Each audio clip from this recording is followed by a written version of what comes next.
off you go. Okay, so yeah, I'm TumeK5 and I'm running Mobil 1 Rally Championship, and this is in fact the second longest run in the whole marathon, only topped by Top Gear 2, which is up tomorrow at almost exactly the same time actually.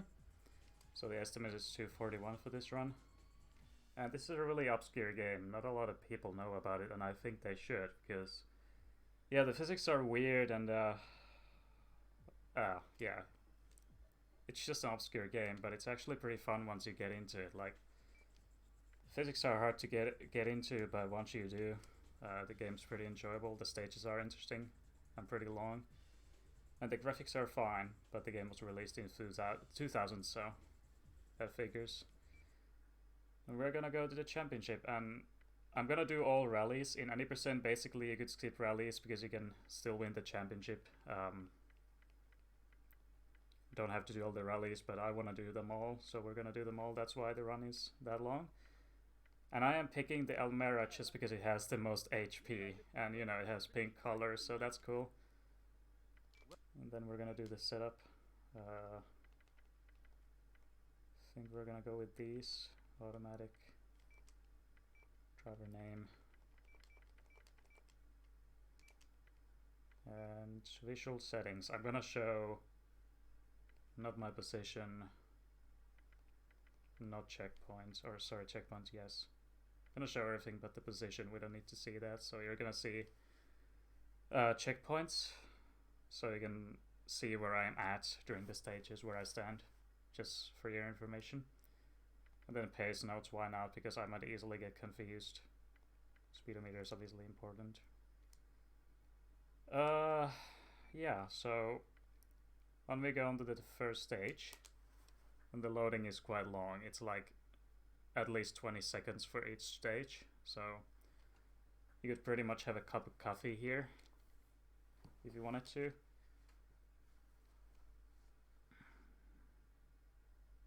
What else? Yeah. So the timer will start as soon as we get going. So 3, 2, 1, go, and then yeah. 3, 2, 1, go! And off we go.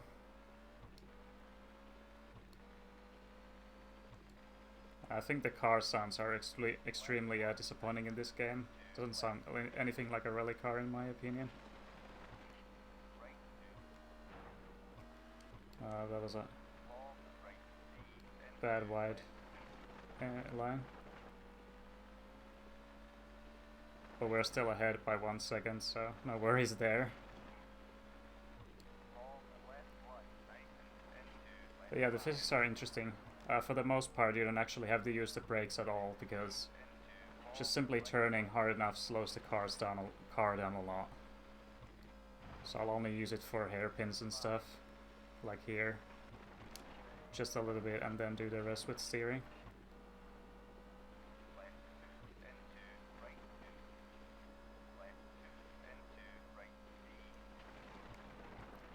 So this is the problem with the game. When you turn hard enough, the car kind of loses all momentum once you go enough sideways. And that is the reason we mostly just turn to slow down.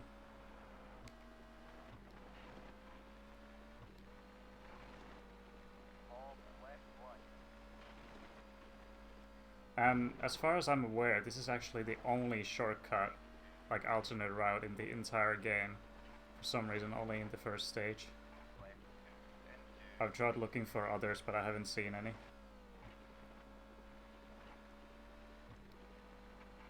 And as you can see, the stages are quite tube-like. Like they're surrounded by those tree walls.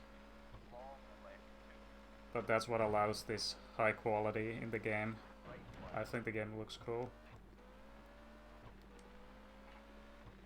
And what I also like about this stage is that there's not many cuts, like in CMR games. If you watch those speedruns, there are a lot of cuts everywhere, a lot of exploits, but in this game you pretty much have to follow the route at all times.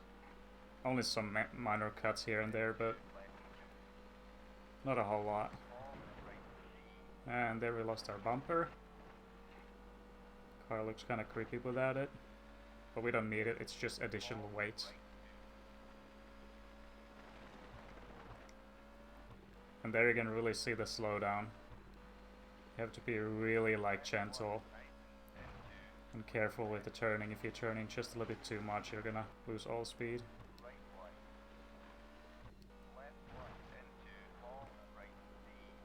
And excuse my driving, I'm just warming up.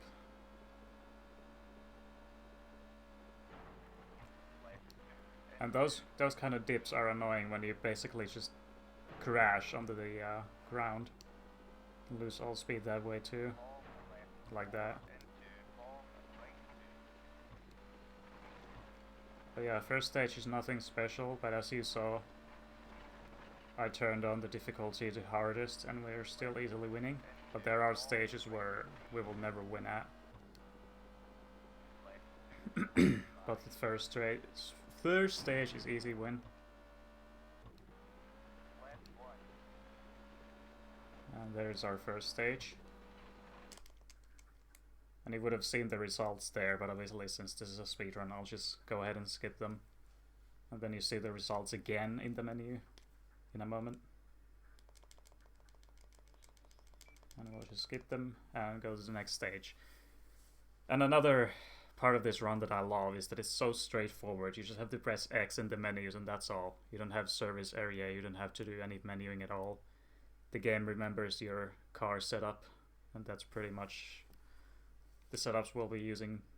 Well, yeah, we will be using it for the whole run, but kind of fits all the stages. And let's see if I can do this tarmac part. The tarmac physics are really weird. So basically, when you start turning, as you're turning, obviously the car turns like dynamically, but once you stop steering, the car carries on to the direction where it's facing the front, as you can see.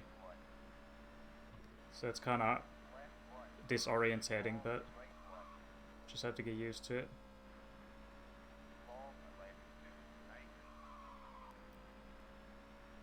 But we are surviving the section pretty nicely.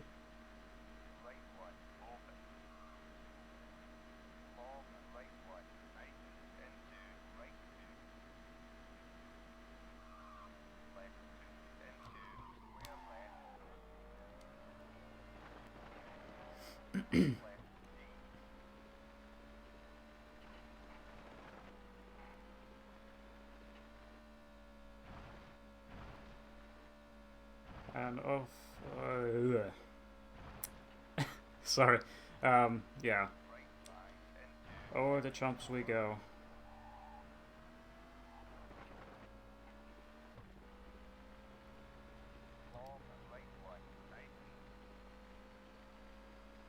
I wonder if anything else about this run comes to mind, but obviously once we see something, it'll obviously make me remember. Because I might not remember even half the stuff I would still have to say about this game.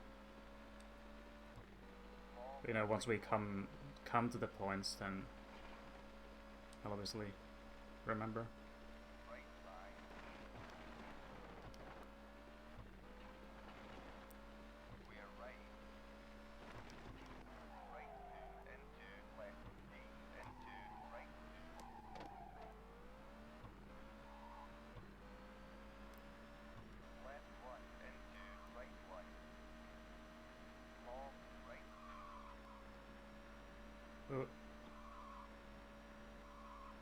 But yeah, you can see the effect really well. Once you stop steering, it'll take a moment for the car to straighten, and once it does, it carries on to the direction where the front is facing.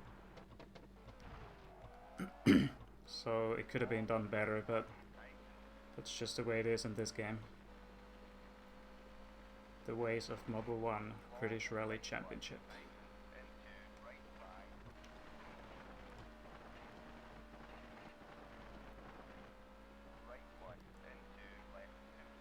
But yeah, we survived the traffic? I mean tarmac section pretty well, because I was really worried that I might screw it up. It's really easy to get disorientated. But obviously automatically when you're playing this game you just remember, oh right, this is the game with the screwy physics. So it's not like you forget it suddenly, but it's just really weird. And we still haven't had even one single rollover. But once we do get there, you will notice that the rollover physics are pretty bad too. They're not dynamic, they're like fixed. If you have played Tommy Mäkinen Rally, yeah, it's kind of like that. You always roll the same way. First you go sideways and then you go upside down. I don't even know if you can actually roll sideways, like on the car's side. Maybe you can.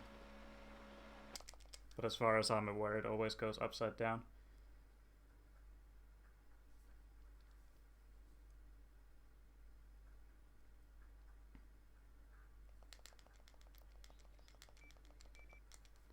And then we have our third stage.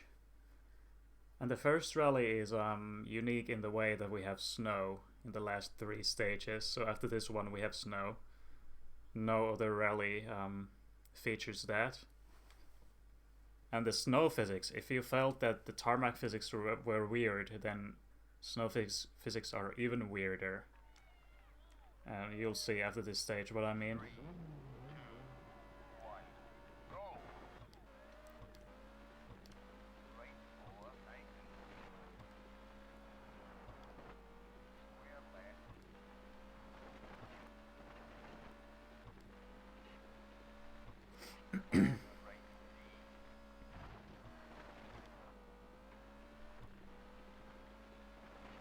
Long left D.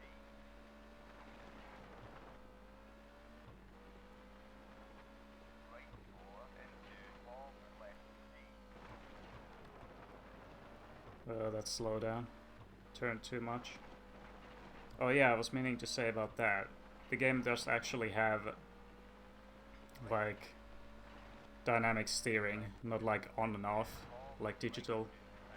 It is actually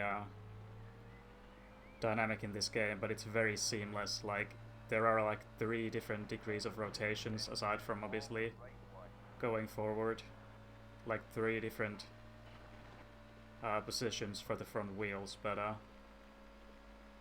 or angles, but it's so seamless that I prefer using the D-pad, because you do need to turn hard. Slight steering won't do anything in this game. Especially as the starter cars, which is what we're using, are all front wheel drives. So they are understeery, but when they're not, they are oversteery. And you lose all speed. Well, I don't really get that sense of oversteer, if you know what I mean. The car just goes sideways and loses all speed, but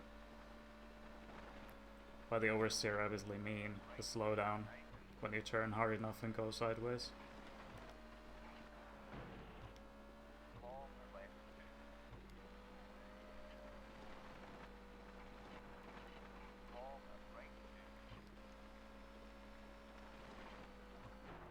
Oops.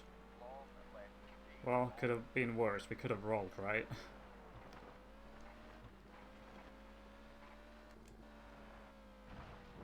Yeah, speak of the devil. And there's our first roll. It is always the same. Once the car tilts enough, or what's a better word?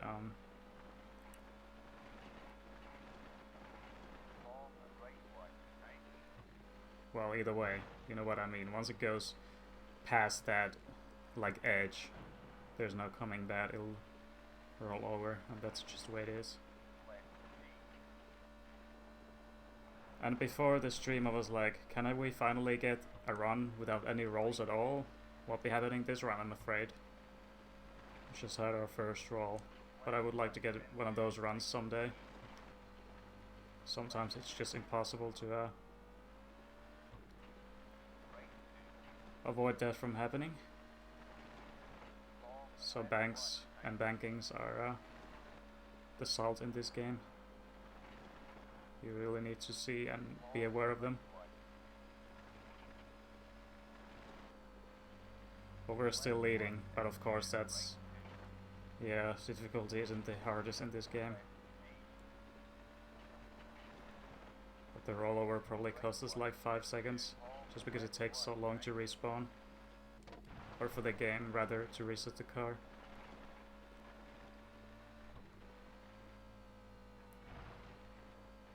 We're right. I actually didn't need brakes for that turn at all. So again, like I said, you don't really need to brake too often. You can slow down by just turning. But on tarmac we will need the brakes. Just kinda gravel is... like, I don't know how to explain it. What's the word? Gravel's like heavier, so obviously the car doesn't move as swiftly. But anyway, here we have our first snow stage. Let's see how this one goes. We've had one roll, but can we do one better? I hope not. But we might have crashes instead. But let's see how this goes. 3, 2, 1, go! Long left 5.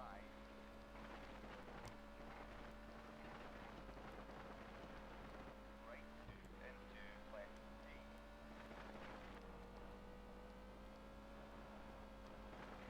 Long right D.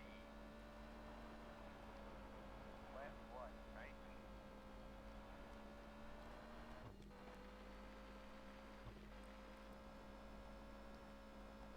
Long right D into left 2. Right 1. Long right 2 tighten.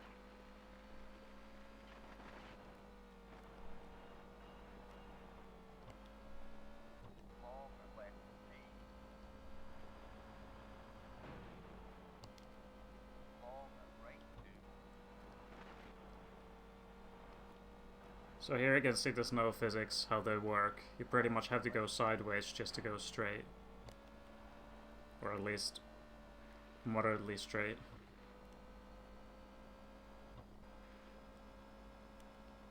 Right 4. Right 1. Long left 2 tighten. So I gotta say, for a first rally this is extremely hard. Because of the snow stages. But then the second and third rallies have to be has to be the easiest, Right 2 I'm sure. left 2. Because they are the same as the first 3 stages. Nothing but that pretty much for the entirety of those 2 rallies. Right D open. Left 4.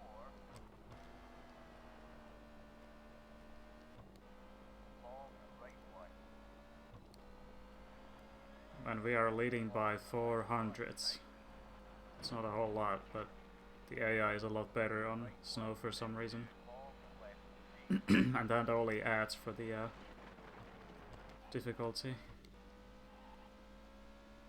Long right 2. Long left 4 open. Left 4.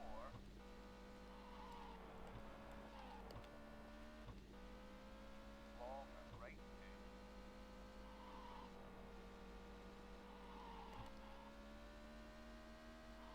Left 2.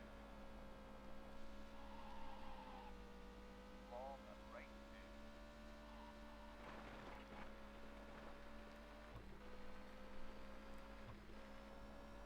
And here we have a major jump.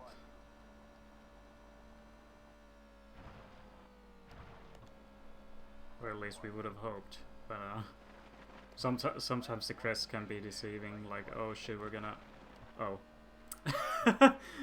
Yeah, I do apologize for that, but you get my point. Sometimes it seems like we're gonna jump really high, but then reality is often disappointing. Especially as I told about the slowdown in this game. When they hit those weird dips, when you crash to the ground pretty much. Hit the ground, bottom out heavily, you lose a lot of speed. So just because it seems like it's gonna be a high jump doesn't mean it's gonna be. But that was an alright stage. Could have gone better, but at least we didn't roll or crash anywhere. We just lost our bumper and kissed the walls. Start of the run was pretty sloppy. I've only had one run done prior to this, and that was the submission run, which I consider my dearest for this game. But I felt like that's all I need.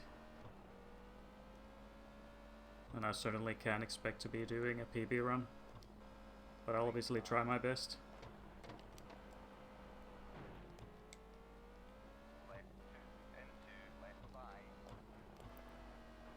But yeah, the least I should do is meet the estimate. So if we can get sub 241, that's good enough for your average run.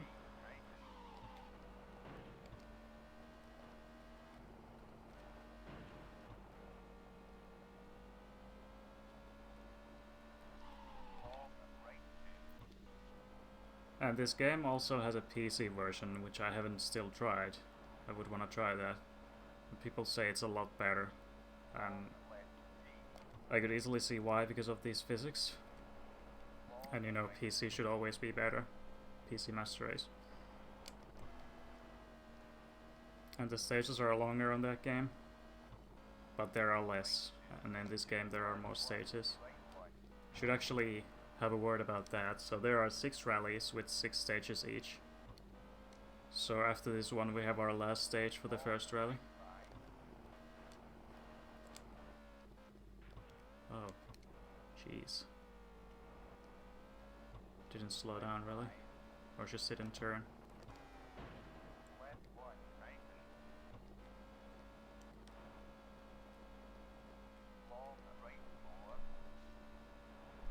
But yeah, as you can see, we are losing a lot of time compared to the others.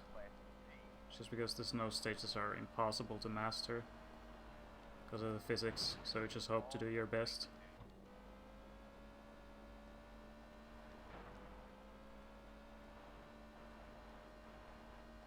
But yeah, sideways for the win. Deja vu, I've just been in this place before. Oops. I was imagining the car would have slid more, but apparently suddenly it decided to go straight. And that is our first crash. And the walls are like... You know, they're... If you ever played like Driver, for example, the walls are made of like small blocks. So the in-between of 2 blocks, that's where the car will, you know, crash. So in any other game, like a newer game, that wouldn't have been anything, that would have just been a scratch.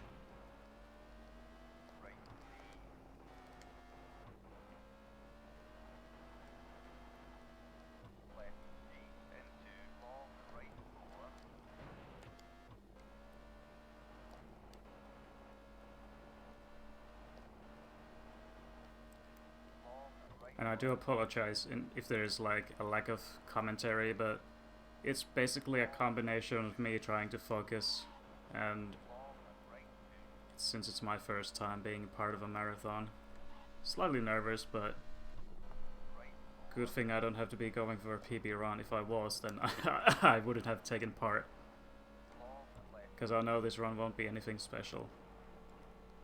But let's just try to meet the estimate, shall we? In before this is 241 and 1, then I would be really pissed. But let's hope it won't come to that.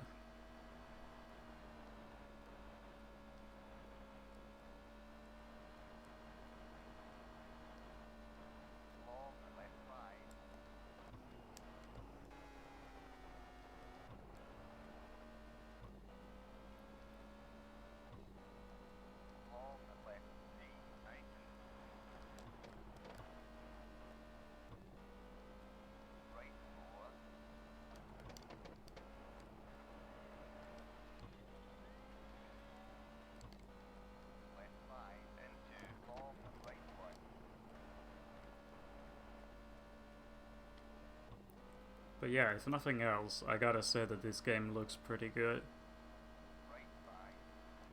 But obviously, one of the reasons is that they take advantage of the tube-like stages. so there's only so much drawn at once. But because of that, you don't really see that popping in the draw distance, do you? It's like every time you see something behind the corner, it's gonna be there. But there is one stage, coincidentally a dark stage, where obviously draw distance doesn't matter as much. There you can see a really good pop in, but in these stages you can't really see any of that. Like, you try to look into the distance and yeah, you will be disappointed. Stage will be loaded. Well, now you can see a tiny bit because we're on a straight. That's natural. If we have like short bits of straights, then draw distance is pretty good. But yeah, now you see a little bit of that rendering.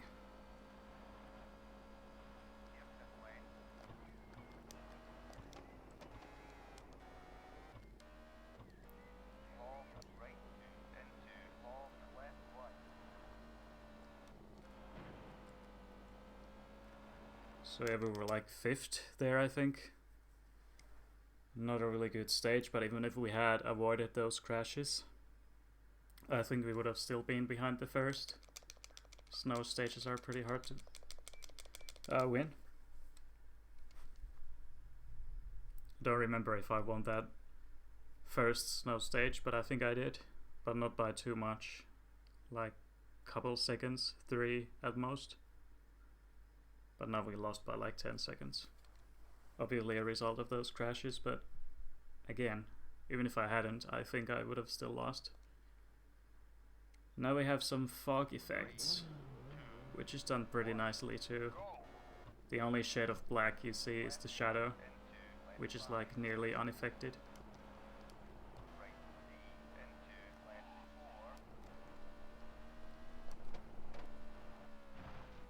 Ooh, we almost tipped over.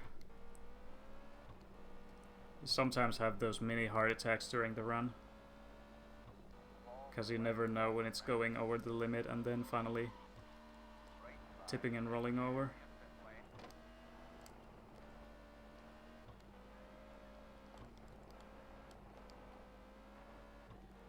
And we are dead last. Already in the beginning. We didn't even, you know, fail that much yet. And we are already dead last.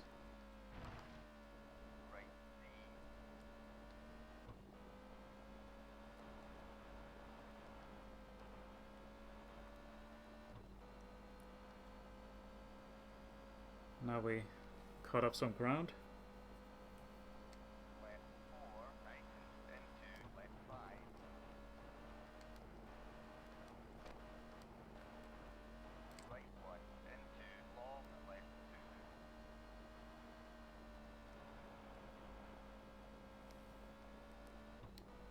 And you obviously want to stay on the track as much as possible, because that's really where you have the most speed.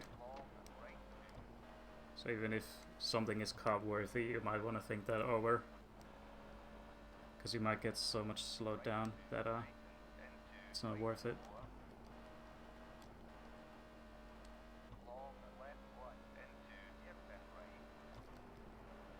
This is worth it, I'd say, unless you do that.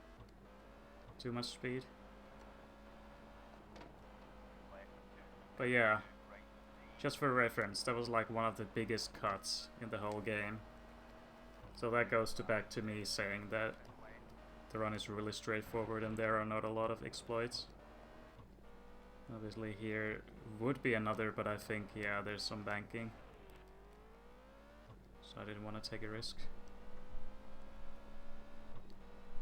And I think it was the 5th rally, so the second last, which is where we'll have our last major cut. And probably the biggest cut in the whole run.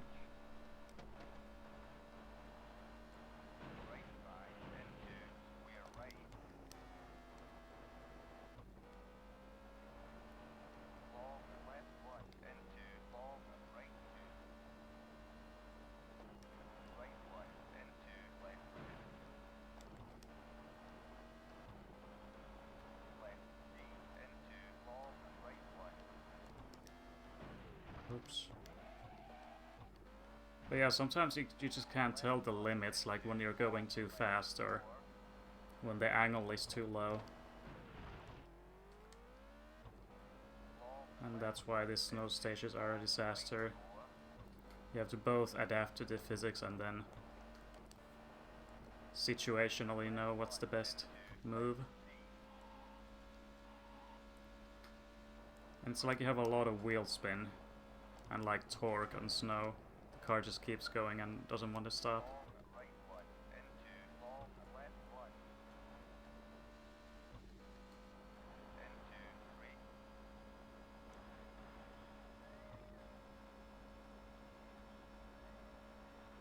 And finally we have a breather from all that action.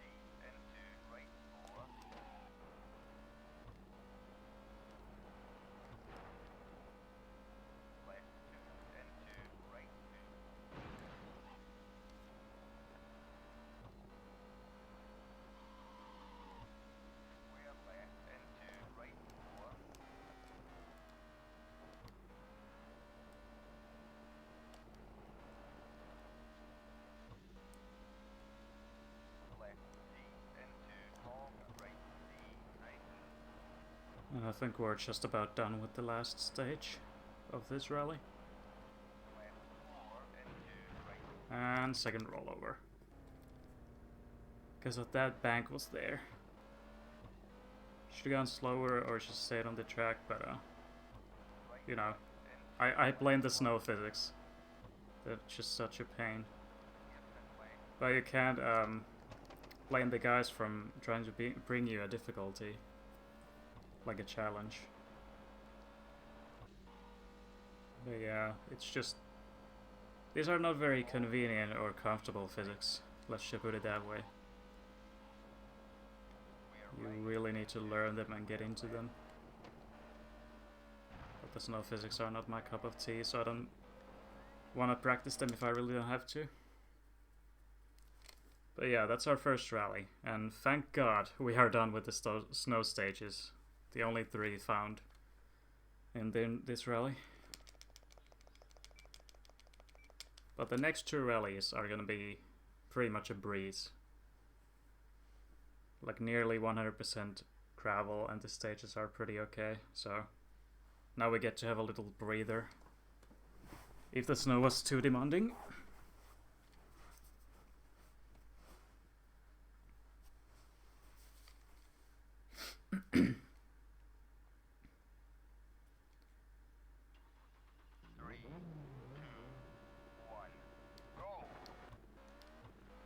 And now we get to enjoy some of their colors apart from the car.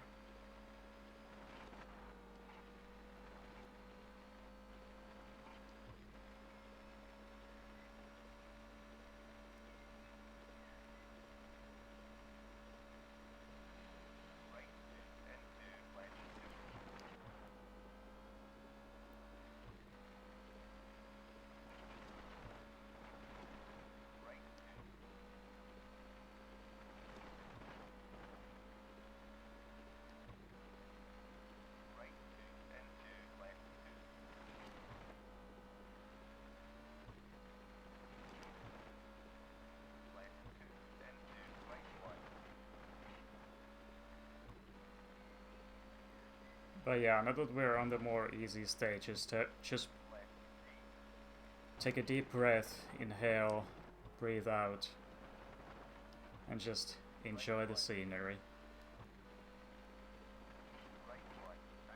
Because I think, honestly, this is one of the best looking PS1 games. But it being released into 2000 is obviously a factor. But I'm just saying, it looks quite nice.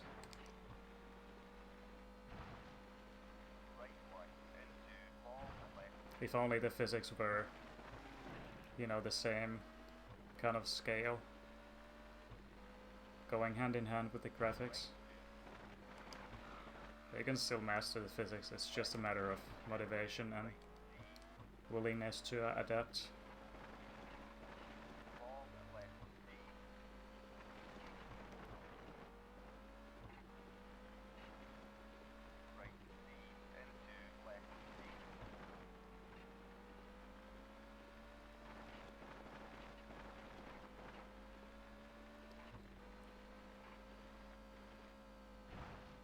Whoops. Oh yeah, another thing about this game. One that's a rally, thing is obviously lining over crests. If there's a turn coming up after the crest, you can't do that in this game really. Because if you turn before the crest and then jump, then you're gonna lose all speed once you land. Obviously because of this little slowdown mechanic of the game. The more you turn, the more you will slow down. Any other game, sorry. Oh, my tongue's twisted. You would obviously just understeer and go straight, but in this game, turning more slows you down significantly. Which is why we won't use the brakes for most of the time.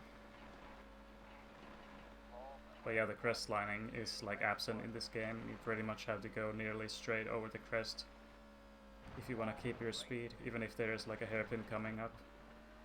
You just stop if you try to go sideways.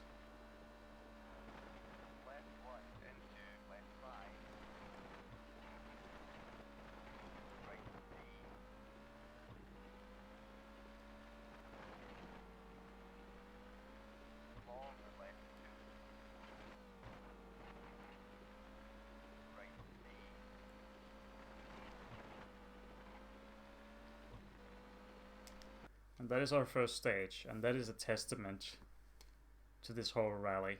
All of the stages are pretty much like that, and it's very, very comfortable and a good break from the first rally after the terror of ice and snow.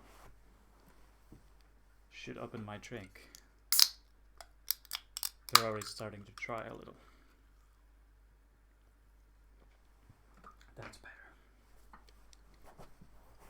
And you obviously have a time to drink during the loading times. I could have easily gone to my fridge and grabbed a can. 3, 2, 1, go! Left 1 into right C.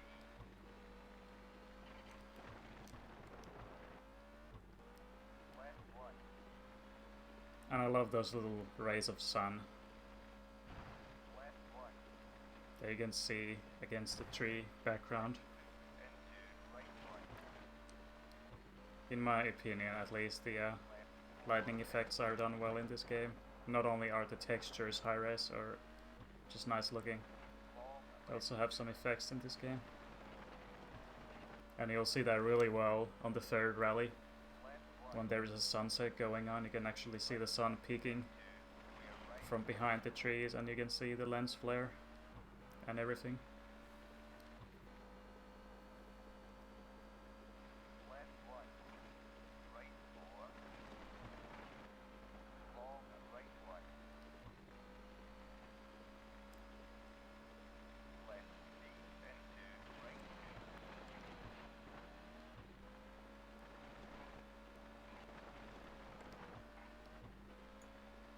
2. I guess we've got time for a quick mention of the charity and few things. Alright. Yeah. Okay, so just to give everyone a heads up, over on the BSG and the McRaeathon channel, team's doing Mobil 1 Rally Championship run.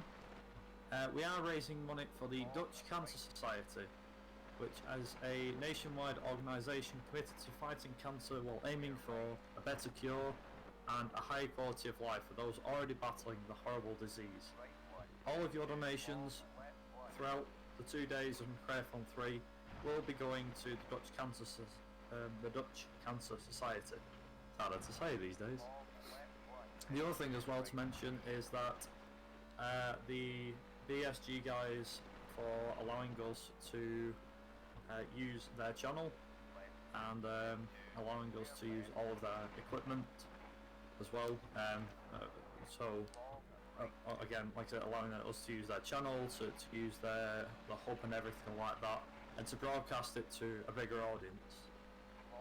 And finally, last but not least, we also have a bidding war. It's currently still active, it's still open, and that is the normal way or the slow way for the flat out carnage run.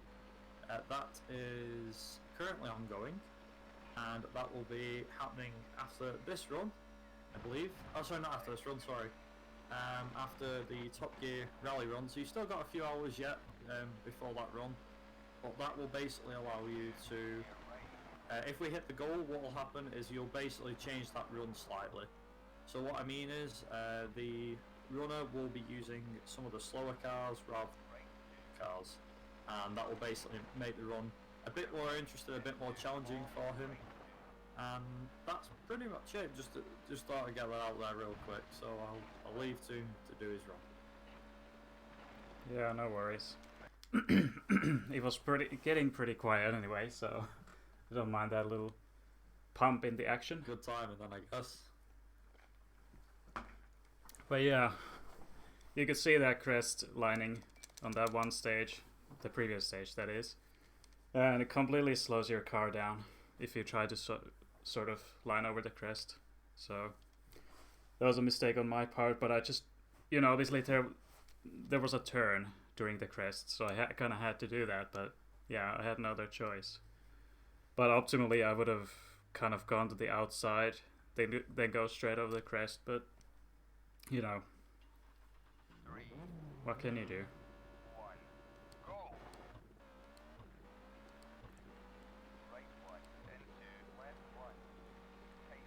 Oh yeah, I almost forgot about that.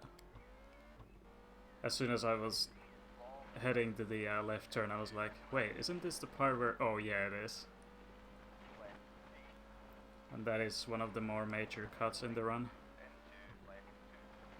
And yeah, this must be the stage where we also have two similar cuts.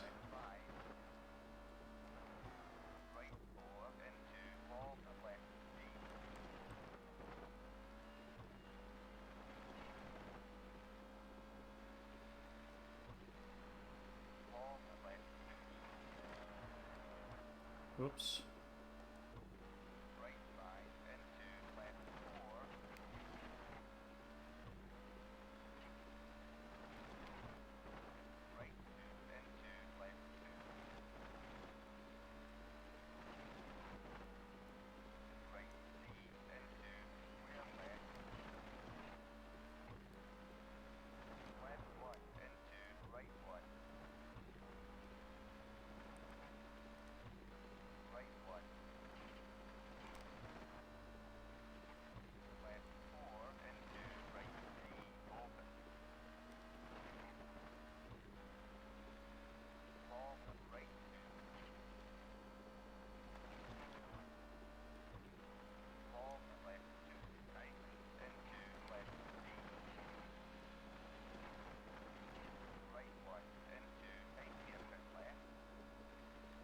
Another cut here, a really obvious one. Like, who would honestly, even a casual player, who would honestly follow the road if they knew that was coming up? I'd say pretty much no one, unless if you were doing it on purpose, follow the road all the way, then obviously not. But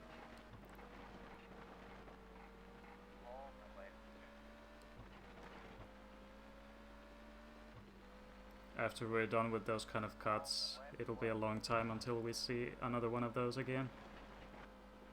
Because this run doesn't have a lot of them. Or the stages are designed pretty straightforward.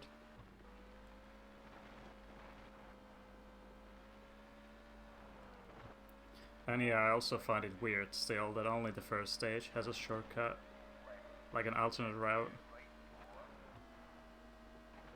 Haven't seen any others.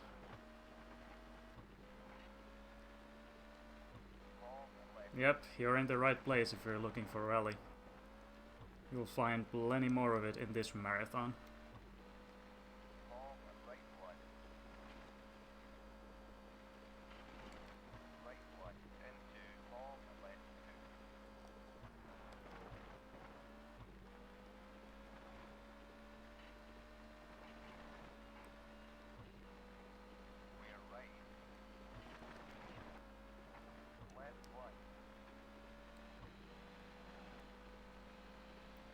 And I love how those...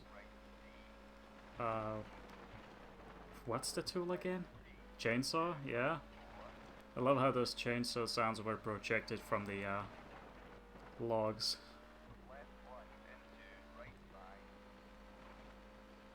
Oh, he hosted. Thanks for the host, man. Much appreciated.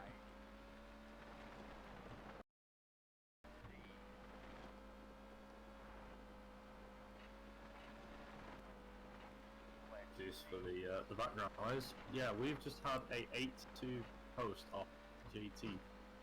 Welcome everybody, I'm the host, and also thank you very much.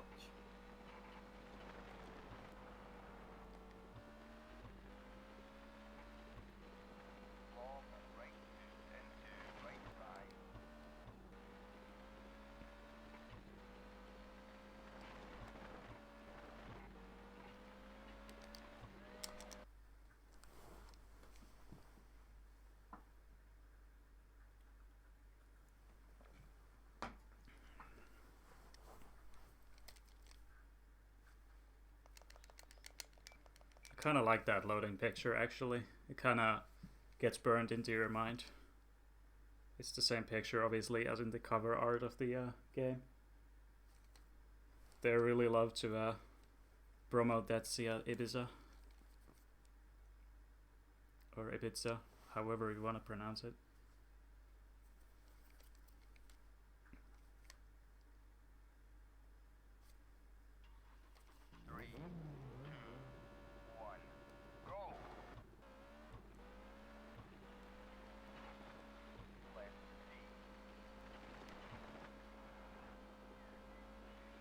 And I might as well mention at this point that there are actually WRC cars in this game, but you need to unlock them, and that's what we'll do once we finish the run. But just because this is an E%, I'm gonna run with the default cars. But I think one day I'll start learning the WRC cars, how they handle. Oops. And right into the ditch. How we're getting out of there. There we go.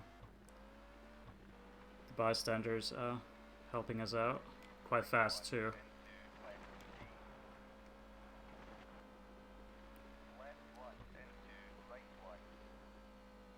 Ooh, don't go there. We've already been there once.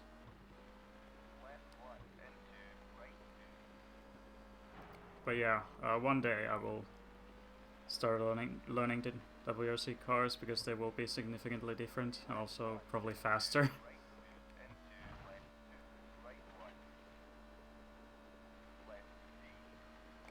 But right now, let's just stay true to the game and run the cars that the championship was using.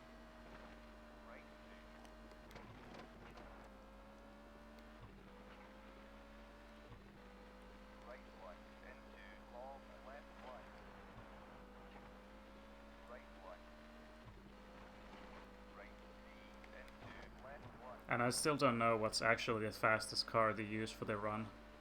But like I said, I only chose this car because it has the most HP. But I haven't had the patience to start trying different cars and see what's actually the fastest pick. But I don't think they have any significant differences other than handling and obviously power. But you have some cars that have like way less, like half less power even than say this with its 270. Like there is, I think the Nissan Micra only has like less than 200, so that's obviously a bad pick. Even if it handles well, it would be slow. It's kind of silly that they're both in the same class, so if you want a challenge you should pick the slowest car and try to win against the AI on hard difficulty. So in that sense, obviously the difficulty would have to be fair if you try a challenge where you pick the slower car. But for this car, beating the AI is no problem.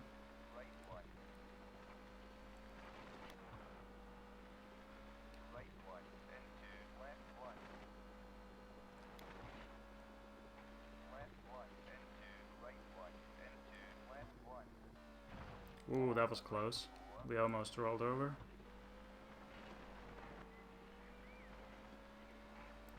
So that's why the bankings in this game are no joke. long and left 4, Shouldn't like underestimate them and their power of tipping you over. long and right 2.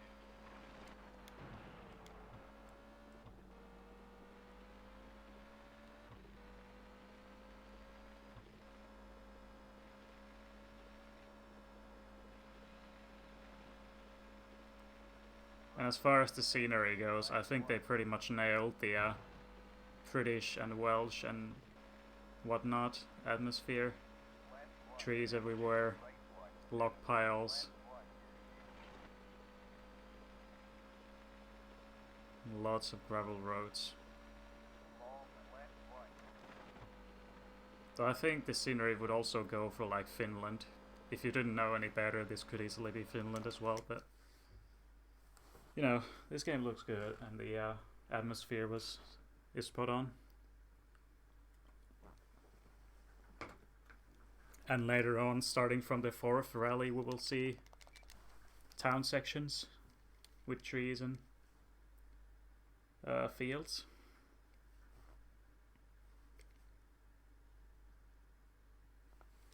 And during those stages, you will hear dogs barking, so a little bit of more atmosphere, I guess. And then obviously cows, you can hear their moo. Kind of like the audience back there, I guess. go, left D, right 2, left 2, Yeah, you're a little bit late. We did snow stages in the first rally. I guess that would have been Finland or Sweden. right 1, Sweden is notorious for hosting a snow rally. left 1, tighten, And just to be thorough, we won't have any other snow stages for this run. left 1, Only 3 of them in the first rally. 2, left 2, right D, left 2, But I think it's a good thing you missed it, because my driving was far from perfect there.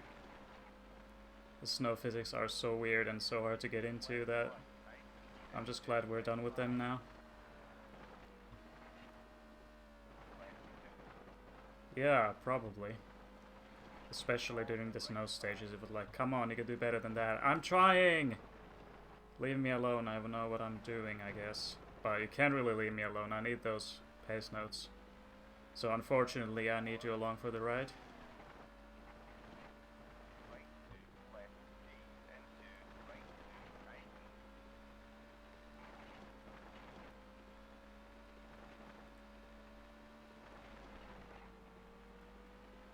long and left 1, tighten, right But 1, honestly, left this could be Finland. Just looking at it. long and left 2, But if you are a rally enthusiast, then you would obviously see this as Wales or England. It has that certain touch to it, long and left with 1, grey colored right 1, gravel. And then obviously all the log piles you'll see along the way. left 2, tighten, Don't know if that's a thing in Finland, obviously somewhere, but long and right I just got the impression that in Wales and England they like to stock a lot of those logs along the road. left 4, open,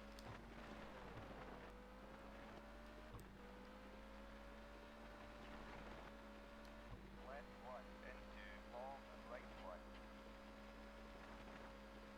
left 1, tighten, and 2, left 5, long and right 1, tighten,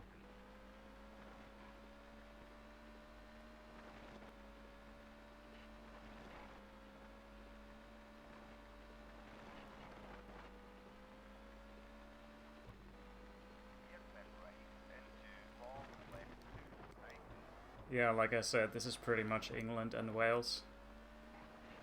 Especially keeping in mind that this game is taking entirely place in England and Wales. because the game is Mobil 1 British Rally Championship.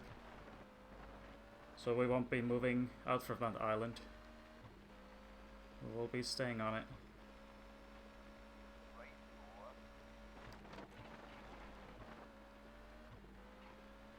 And I gotta say, I'm a little bit disappointed because we are in England after all, so where's the rain? We barely have any during the run. Not that I mind sunny weather, but we're in England, it's supposed to be rainy. That I can adhere to. Yeah, typical British weather. What? This can't be based in Britain, then, can it too? Yeah, where's the rain? No. You got clouds, you got snow, but yet there's no rain. Actually, has there even been any snow? If there has, I'd probably glance past it, but... What in this yeah, game? Yeah. Yeah, we were done with the snow stages already. I missed it. Damn it. God damn it. Yeah, only the first rally has snow stages. For 3 some of them. weird reason, I thought it was just like white gravel. I don't know why. Nah, it was snow. Don't worry. I don't know. But thank God, I should say, snow is, yeah, not the most ideal setting for rally. So in this game then, just to ask, because I'm curious for those other people may be curious to know, but even though it says the Mobil 1 British Rally Championship, how many regions does it actually go through? So does it go through England, Scotland, Wales and everything else, or is it just one? Yeah, I think it's just Wales, Scotland and England. I mean, we would count Northern Ireland, but then again, I don't know. It might be in Northern Ireland as well, you never know. There was one thing I remembered about this game though, which was it has several different championships, doesn't it? I believe. Yeah, obviously the starter championship is the real one with the front wheel drives, but once you complete the championship, you unlock the WRC cars. Ah. So this game does actually have them, but you just need to unlock them. Also, King Emote Cut, I think. King Emote Cut, there we go. Is that Viper Racing guy here? Yes, hello. Hello, I am here. I'm mainly the host, but yes. I'm here. Hello. But I always, because I've seen people play this game before, but you're the main person I know that runs, like, as in speed runs it. I don't get used to handling too much. But then again, that's just me. People haven't dared to challenge this game. Does it take a certain kind of gameplay style, would you say, to get used to this? Yeah, definitely. I mean, the handling style is really... Oops. It's really unique in this game. So much getting used to. But honestly, I haven't tried the WRC cars too much yet, but I think they feel rather nice compared to these. Because these are obviously front wheel drives. Well, I always thought that this game, I'll be honest, because I never got that past game. As in, I never really got past, like, maybe the first championship. I never really knew that there was the World Rally cars and stuff. I always thought it was just front wheel drive. I was like, it's one of them games that's really, you know, one of them games that's just really quiet. Not quiet, sorry. All those games that's just got like a slow selection of cars. Massive in terms of cars, but obviously there is. I suppose, in a way, would you say this game's better than V-Rally, given how old it is? I mean, what was this, 2000 when this came out? Yeah.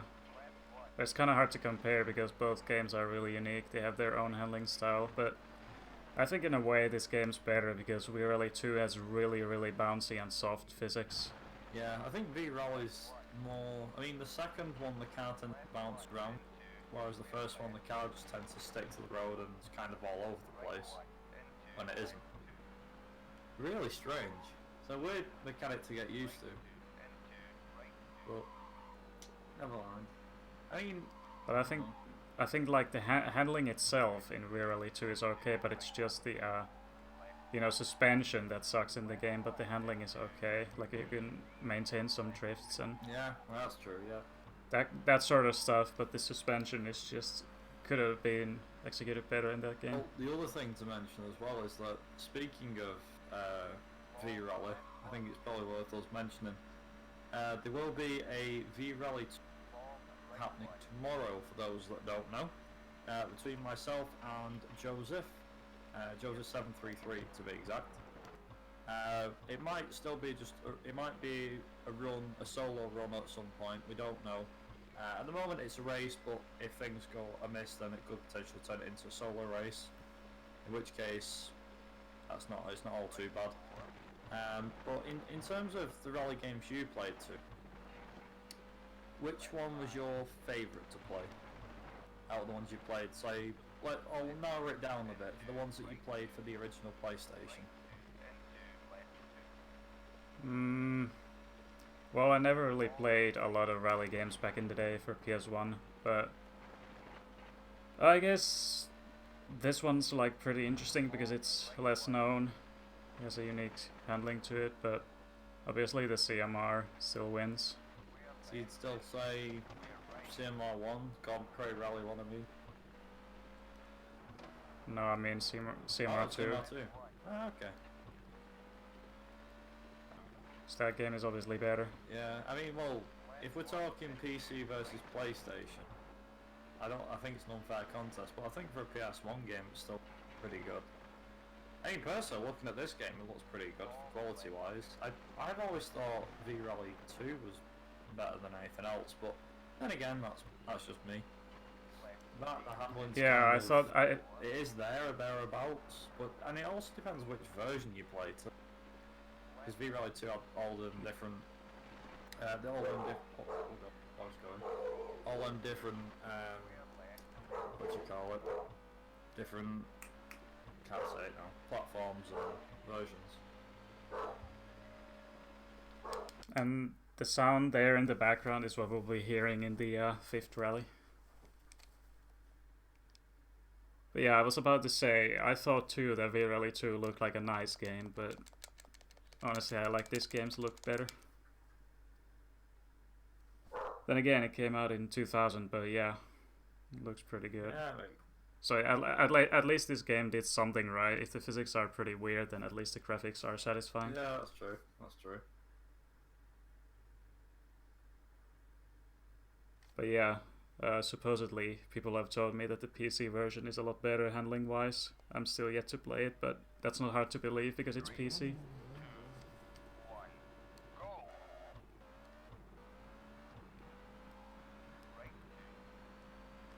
Yeah, going back to the V-Rally games, sorry I had to quickly cut away for a second there, but going back to the V-Rally games though, I always think that in terms of the ones, I mean, out of the ones in the series, I think the best one, like I said, V-Rally 2, the third one was kind of hit and miss.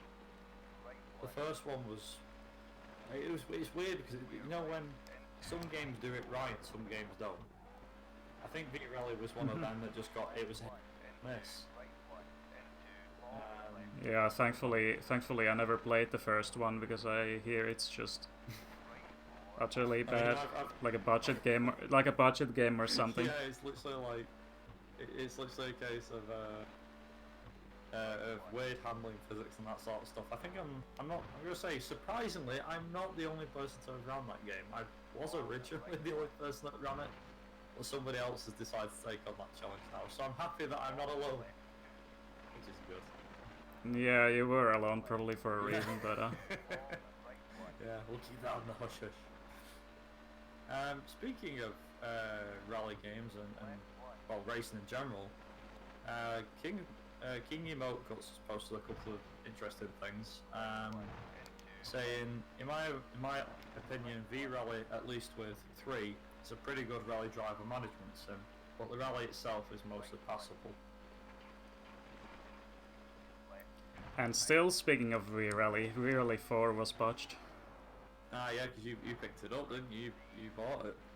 Yeah, I I played it for less than 2 hours and then I I refunded remember it. you asking me like, are you going to buy it? And I went, no, because it looks bad. Even though it's like a brand new game and graphics. It was the gameplay that... Yeah, well, you were not wrong that it was really bad. I managed to get my hands I mean, on it. I mean, the graphics were okay, but you know, they're the graphics. They don't matter today anymore because games are supposed to look good today anyway. But yeah, I mean, for me, it yeah, was kind of... I played it. I played the demo. I won't say a tech demo, but just the demo of the game at Eurogamer back in 2018 or 2017 or something. And I remember going up to the stand, and it was obviously it was being on a computer, of course, because they don't really do demos that much on the consoles, not as much anyway these days. They didn't do one for V-Rally 4 as far as I remember, and this was the only one, in my opinion, the only way I could have played it. So I thought, well, if I play it here and have a go of it, then you know at least I know what to expect. And the thing is, I'll be honest, nobody even batted an eye towards it, because I was like, oh, V-Rally, and everyone's just walking past it. I'm like, is it that bad that nobody cares? I thought, no, it is just a gaming event, it's not a car show or something like that. Because I don't know, racing games tend to be more popular when it's a car show. Makes sense, cars, you know, that sort of thing. But I thought, oh, but imagine the feeling of the organizers when they put up the stand and the logos and stuff everywhere, and then no one pays attention. Yeah, I sat on it for a good... I sat on it for half an hour. Right, I didn't even bother getting told to come off it. Nobody wanted to go on it. I had like a kid come up and stand next to me, and then he walked off, and that were it. And I'm like, God, really? Nobody cares. So I was sat there, played it for like half, and yeah, it was fun because I got to play a demo for half an hour without getting. But from what I played, I didn't really enjoy it. I'm kind of glad that I didn't pick it up. I mean, truth be told, maybe it's to do with it's got to be a bit similar to this game. You know, maybe it takes a certain person or a certain likeness to enjoy. Well, I could be wrong. Maybe it does. Also, King Emote thought that V-Rally had died on random. What's going through V-Rally 3 stuff? Very nice. Yeah. I will also try V-Rally 3 at some point, along with a few other obscure games like Rally Championship, just named Rally Championship, as well as... Yeah, what was the third one? Somebody wanted to run V-Rally 3, I forget who. That's real S2. I was like, yeah? You're asking me why? And they were like, well, you're the mod. I'm like, ah, okay. So, somebody does have an interest in running it, but no one's actually put any runs for. I feel bad as well, because I put the leaderboard up and it never got a run through. Also, I recognise O2 in the chat. Hello, O2. Yeah, hi. And also, speaking of racing again, this was something that I didn't mention before, which was another thing that King Emo had mentioned, was if anyone was looking for the BTC 2020 or British Touring Car Championship 2020. Personally, I mean, I don't know. Toom, do you watch the British Touring Cars? No. No, sadly I only watch F1. Fair enough. I don't even know where I could watch BCCC apart from, you know, internet. Yeah, that's true. That's true. I mean, as far as TV watching goes, and generally, by the way, too, I only watch F1. Well, nothing else. That's fair enough.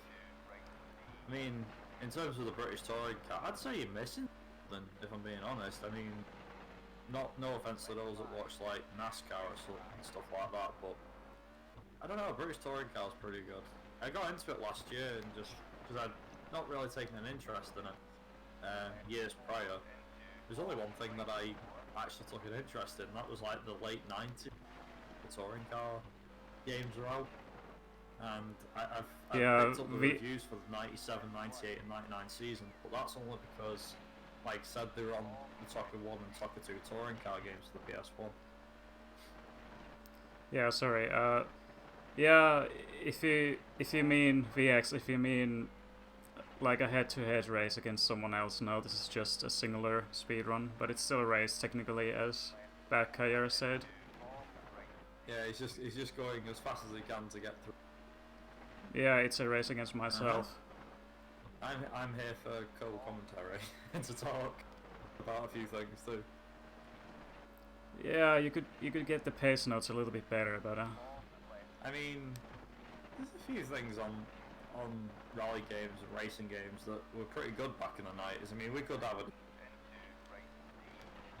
I think, I don't know, like, in terms of how everything works as well, you know, in terms of how racing games worked in the 90s, a lot of them, I mean, let's be honest, since maybe, was it Dirt or Grid? I forget which one of them that came up with the flashback feature.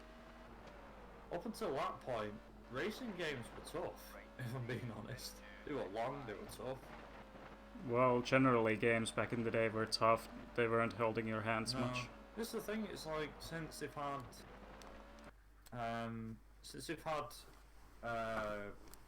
what's it called? You know, since they've had the flashback feature introduced, near enough every racing, like, rewind or flashback, literally, you know, no creativity necessary for naming that one. No, it's done. Yeah, I don't know, the racing games change these days, on and off a lot. Going back to the Tokka games though, it's funny we mentioned that. So King Emote Cup has mentioned about that there was a TAS of the first one, which funnily enough I've seen. Have you seen that? No, I haven't watched through all the 10 hours, but I know about that run. It's 10 hours long. Yeah, and it's a task, so... You think, don't you, for like, oh my god, 10 hours. I mean, the guy who's playing it, fair play to him. My god, I couldn't play that game for 10 hours. Also, there's no... But I wonder if, in Tokka it's necessary to, finish all races or, you know, get into points to win the championship. I did a playthrough of it the other day, the first Tokka, and I didn't get too far through it. But I do remember being able to skip races. The problem is that if you skip a set of 2 right near the start of the run, oh yeah, I know what you're on about. They'll easily just outdo you. But even if you did it later down, they'll probably catch you. Oh, I thought you were on about, you know, the whole mechanic of the game telling you where to finish or you'll be kicked out of the championship. Yeah, if you get far enough ahead of them, pardon me, sorry, I'm in voice shot. Ah, okay. But if you get far enough ahead of them, say you get halfway down the line, then you'll easily have a lot of points in hand. So there's a big problem, which is, you know, we have all these points. It's like, oh, I can skip a race, but you skip one race, like the sprint race, and you're only just like 3 points ahead, even though you have like a 20-point gap. It's pretty crazy. So that TAS run was like a full run. Literally, I think finishing every single just to win the championship. Yeah. I did it with Tokka 2 is actually way easier because I did a championship from start. Sorry, not a novice, an expert championship from start to finish, and I won the championship by 40 odd points, 50 odd points, but that was like with retirement. So I reckon you could finish an expert championship with less points. I could be wrong, but it's that. Also the soundtrack. I still want to get back to V-Rally. Just gonna mention that obviously it was never intended to be like a full rally sim. It was just for more casual players, I suppose. Because in V-Rally 2, for example, you only had 2 stages per rally or something, and then you had a service area which you didn't even need because the car never would have gotten that much damage that you actually needed the repairs. It was just there because it's part of the rally, but it was never needed. Like in this game, you don't have service area because it's really not needed. Then again, the car was never broke down to have like performance damage, but still, Yeah, no, they tried to implement it, but it's just no use. You don't need it. I mean, the physics of the first V Rally were like, when you're on tarmac, the car would just stick to the road like glue. As soon as you got off-road, the car's like all over the place. Plus, I'll be honest, I thought V Rally 1 had a pretty good soundtrack. V Rally 2 not so much, but the first one I thought had a pretty good soundtrack. It was pretty cool. The whole sticking out to the tarmac, that sounded like CMR3. Yeah, it's one of them things, really. You know, like in terms of the physics, though. Like, for example, in the first V Rally, there was parts where there'd be jumps, and the car would go over, and obviously, even the problem is that the physics are completely. So, say for example, you go over a bump normally, the car just goes boom, the back end lifts off slightly. Obviously, you're in the air for a brief half a second, not even that. And the front end slightly lifts off, but that's it. But if you go at high speed, you can either get the same effect, or you can go straight over, and the front end will lift off like a rocket, or whatever. It'll just lift off, and you'll be like doing a wheelie in midair. You'll land, the car flips over about 100 times. It's all over the place. V-Rally 2 though, nah. Never really had that problem. Just smashing into walls too fast, that was my problem. At least the car actually stuck to the road a bit better though in that game. But yeah, V-Rally 4, it's another good example on why V-Rally is meant to be for more casual players, since the physics were arcade, difficulty is really easy. I was expecting some kind of opposition, but stages were really easy to win. And I still can't get over the fact that you have a limitation of 180 degrees of rotation. Really, in 2018. Yeah, we've had quite a few. Like I wanna use my steering wheel, but no, 180 degrees. It's so off-putting when you can only turn 90 degrees side to side. You don't need to turn anymore. Also, we've just had You a couldn't. $30 donation from Anonymous. So thank you very much. Nice. That was actually pretty good timing. Is that the first donation? That would be the second. We've had one from Hypnotic, and we've also had one from Anonymous just now. So what's the other donation in the previous run then? So we had $5 from Hypnotic, and it was just a general donation. I think you might have gone towards something. I can do this whilst you're doing your run, of course. Alright. But yeah, thanks for the donation. Give us 1 second. Where the hell? There it is. Yeah, thank you very much for the donation. Give me a minute. But yeah, V-Rally. It obviously stands for Virtual Rally, I guess, but I like to call it Vague Rally. Yeah, something like that. It's trying to be a rally, but I mean it looks like rally, but it doesn't really feel like it. Okay. Difficulty was too easy in 4. Physics were really arcade. So we've had out of the donations currently are ongoing in terms of bid wars. I'll bring this up. So we didn't hit the donation incentive for GT Advance 2. However, we are halfway towards flat out incentive, which is normal way or the slow way, which is $1.5 out of 25. And currently on the Neo Drift Out, the Neo Drift Out new technology run that will be coming up tomorrow, where you get to pick which car will be, what's it called? Where you get to pick which car that the runner's going to be using. So far, the Mitsubishi Lancer is out in $5, and the Subaru Impreza has $2.50. If you'd like to change that, then feel free to send donations to whichever one you'd like to see the runner use. There is 3 options: the Mitsubishi Lancer, Subaru Impreza, and the Toyota Celica. And like I said, currently the Mitsubishi Lancer is winning. Your donations will be what makes the difference. I should also mention as well about some of our other bid wars that we have a Sega Rally Championship formed by myself tomorrow, and you guys will be able to decide. Again, that's another bid war where you guys will get to decide which car that I will be driving. So you either get to pick the Lancia Delta or the Toyota Celica. I would have put the Stratos in there, but yeah, it's a bonus car. So by default, they're the default cars.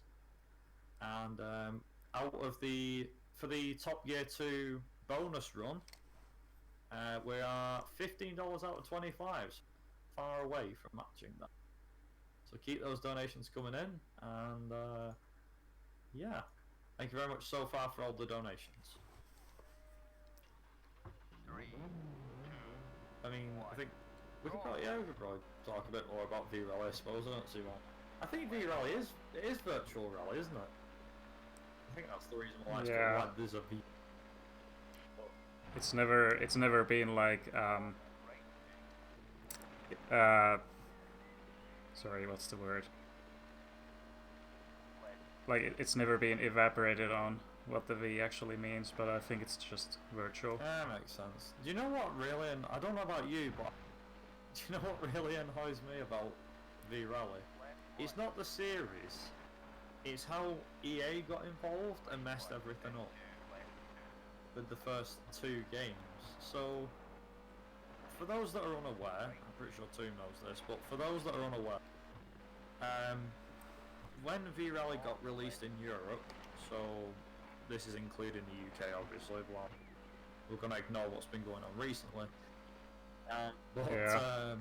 When it was released in Europe, it was released under the title of V-Rally, I think it's V-Rally 97 Championship Edition. Yeah, Championship Edition. And V-Rally 2 got released as V-Rally 2 Championship Edition. But in America, EA decided to see an opening. They saw an opening and decided to say that they published the game for America. And then came Need for Speed Yeah. Re-Rally. So they decided, why not? Why don't we just change the name? People aren't going to know the difference. So in America, it is known as Need for Speed V-Rally and Need for Speed V-Rally 2. Again, this annoys the hell out of me. When they got to V-Rally, why do we region different names and blah blah blah? So the game was sold as V-Rally 3 worldwide, and obviously V-Rally 4 was sold the same everywhere. But in terms of the other thing as well, keeping on the V-Rally 2 naming topics and EA and everything. So V-Rally 2, I briefly maybe touched upon this before, but V-Rally 2 has several. You've got the PS1 version, which is obviously, like I said, V-Rally 2 Championship Edition if you're in Europe, and the Need for Speed V-Rally 2 if you're in North America. It probably counts as everywhere else, but I don't know. And then on the Dreamcast, it was known as V-Rally 2 Expert Edition, and it was also the same on the PC as well. The difference. Yeah, that's one thing. That's one thing about I hate about games is that regional differences and all those name differences. Yeah. Like the thing is. Why does it have to be a thing? Here's the thing. There's a big difference. So, with the PS1 version of the game. Yeah. So the PS1 version of the game, if you did the Europe Championship, for example, stages would take way longer. So the games were at a better frame rate. They look nicer. They look better. But there's a downside. They'd be a lot longer stages. It's the hardware mainly that does it. But that's just what's happened. So what's happened is you know, like I said, you play V-Rally 2, you play it on the PlayStation, as me and Toom and Joseph and a few other people have done.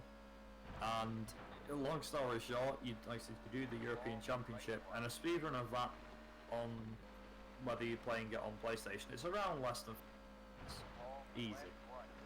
If you did it on Dreamcast or on PC, it's like 50 odd minutes. Which is because we're all over. of the what do you call it? All of the stages are all a lot longer. Again, why this is a thing, I don't know. Maybe due to the technology that they had at the time. I'd have a guess at that. It's probably just to do with the technology. Because of advancing technology, you know, we can make the graphics better and get it run at a better frame rate. We'll make the stages longer too. I mean, that's my guess. But it was something that was the reason why I don't really run Dreamcast. Or PC for that matter. PC is kind of a bit of a mess as well. Especially if you try and play it on a modern PC these days. A bit of a mess. But yeah, when it comes to game namings as well, Toka World Touring Cars, the third installment, it was called something way different in America. I forgot. But it was like something and something racing. I can look for you. Won't take much to look. Was it Toka World Touring Cars? Let's see. Yeah. Okay, yeah, now I can see why you said it. So it was known as Toka World Touring Cars. But in North America, ready? It was known as Jarrett and Labont Stock Car Racing in America. With the cover art featuring NASCAR drivers Jason Jarrett and Labont. Apparently. Why? I just don't get it. It's one of them things. In Japan, the PlayStation version ported and published by Spike because that's one of the main companies over in Japan. They also ported Colin McRae Rally and also the original driver, and that was published as WTC World Touring Car Championship in Japan. So it had 3 versions, surprisingly. You want to hear what Drivers was called? The Japanese version of Driver. Mm-hmm. Well, Japanese versions are a different thing, but go on. Give me a minute. Give me a sec. Also, now we finally have rain. Hey, we'll be rain without... This is Scotland, though, not England, per se, but... Oh well. It's on the island anyway. Mercy me. Yeah, I guess I reckon. Sorry, I was just reading stuff. So the text as well as the driver font was something that was different between the PAL and NTSC version. Here we go. Right, so ready for this? The driver one was known as just Driver in Europe. In America, it was known as Driver, You Are the Wheelman, and had some pretty bad artwork, if I do say so myself. It just looked too in your face.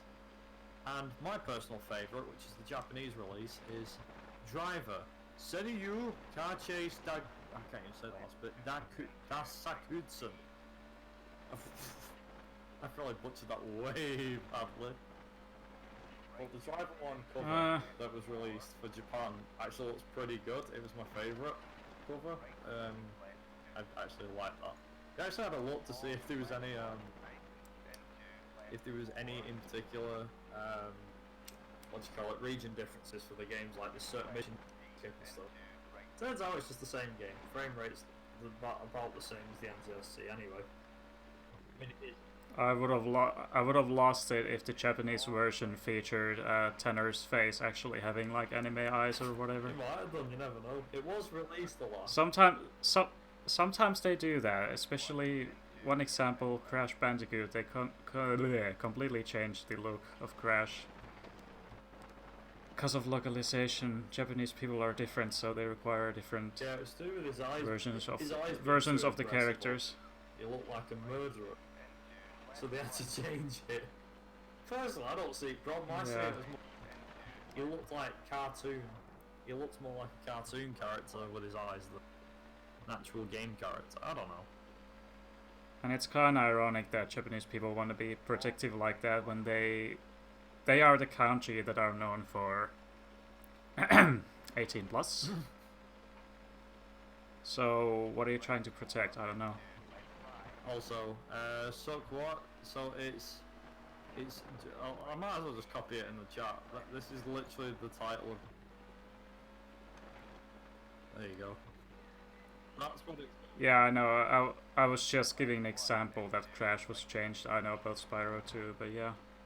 I don't even They know do that. if Spyro did get changed. I mean, Spyro doesn't anything. Crash does, but he doesn't. In my eyes, he never looked that scary. But then again, that's just who we are. Japan has a different restriction, so it makes sense, I guess. I don't know, like games have changed over the years. The one thing that they don't do these days, and personally, I think it's obvious as to why, but then at the same time, it doesn't make any sense. Which is region differences for games. They were around for God knows how long, and then when they got to the PS3, there's still a region difference. Oh yeah. But the game is exactly the same. There was no, oh, the frame rate's better or anything like that. Probably because the console could handle it, I'd assume. But I don't know. Maybe that's just me. And the consoles are multinational, so that rather than you get a console and it's locked to a certain region like you used to get with the PlayStation 1 and 2, you get a 360 or a PlayStation 3, it's, even if it is regional, like you can still play games. You play the same games you get in other countries. There is still exclusives in other countries, but they're very rare. You get, a game. Brad? Yes. And now we are heading to the fourth rally, and this is by far the most memorable of them all, and it's because of due to the fact that most of the stages are tarmac and full of fast sections. So this is one rally that really stood out for me. Ooh. I'm looking forward to seeing it. And it's called the Seat Jim Clark Memorial Rally. Oh, very nice. I definitely approve of that one. I mean, we're both F1 fans, so that works. Also, there's probably a load of questions that I've missed. O2 mentioned about Grid 2019 being really horrible, apparently. Which, weirdly enough, I got told off a couple of people it's bad. I played it for myself at a car show back in January. It seemed okay, but I played better. I still like the original, personally.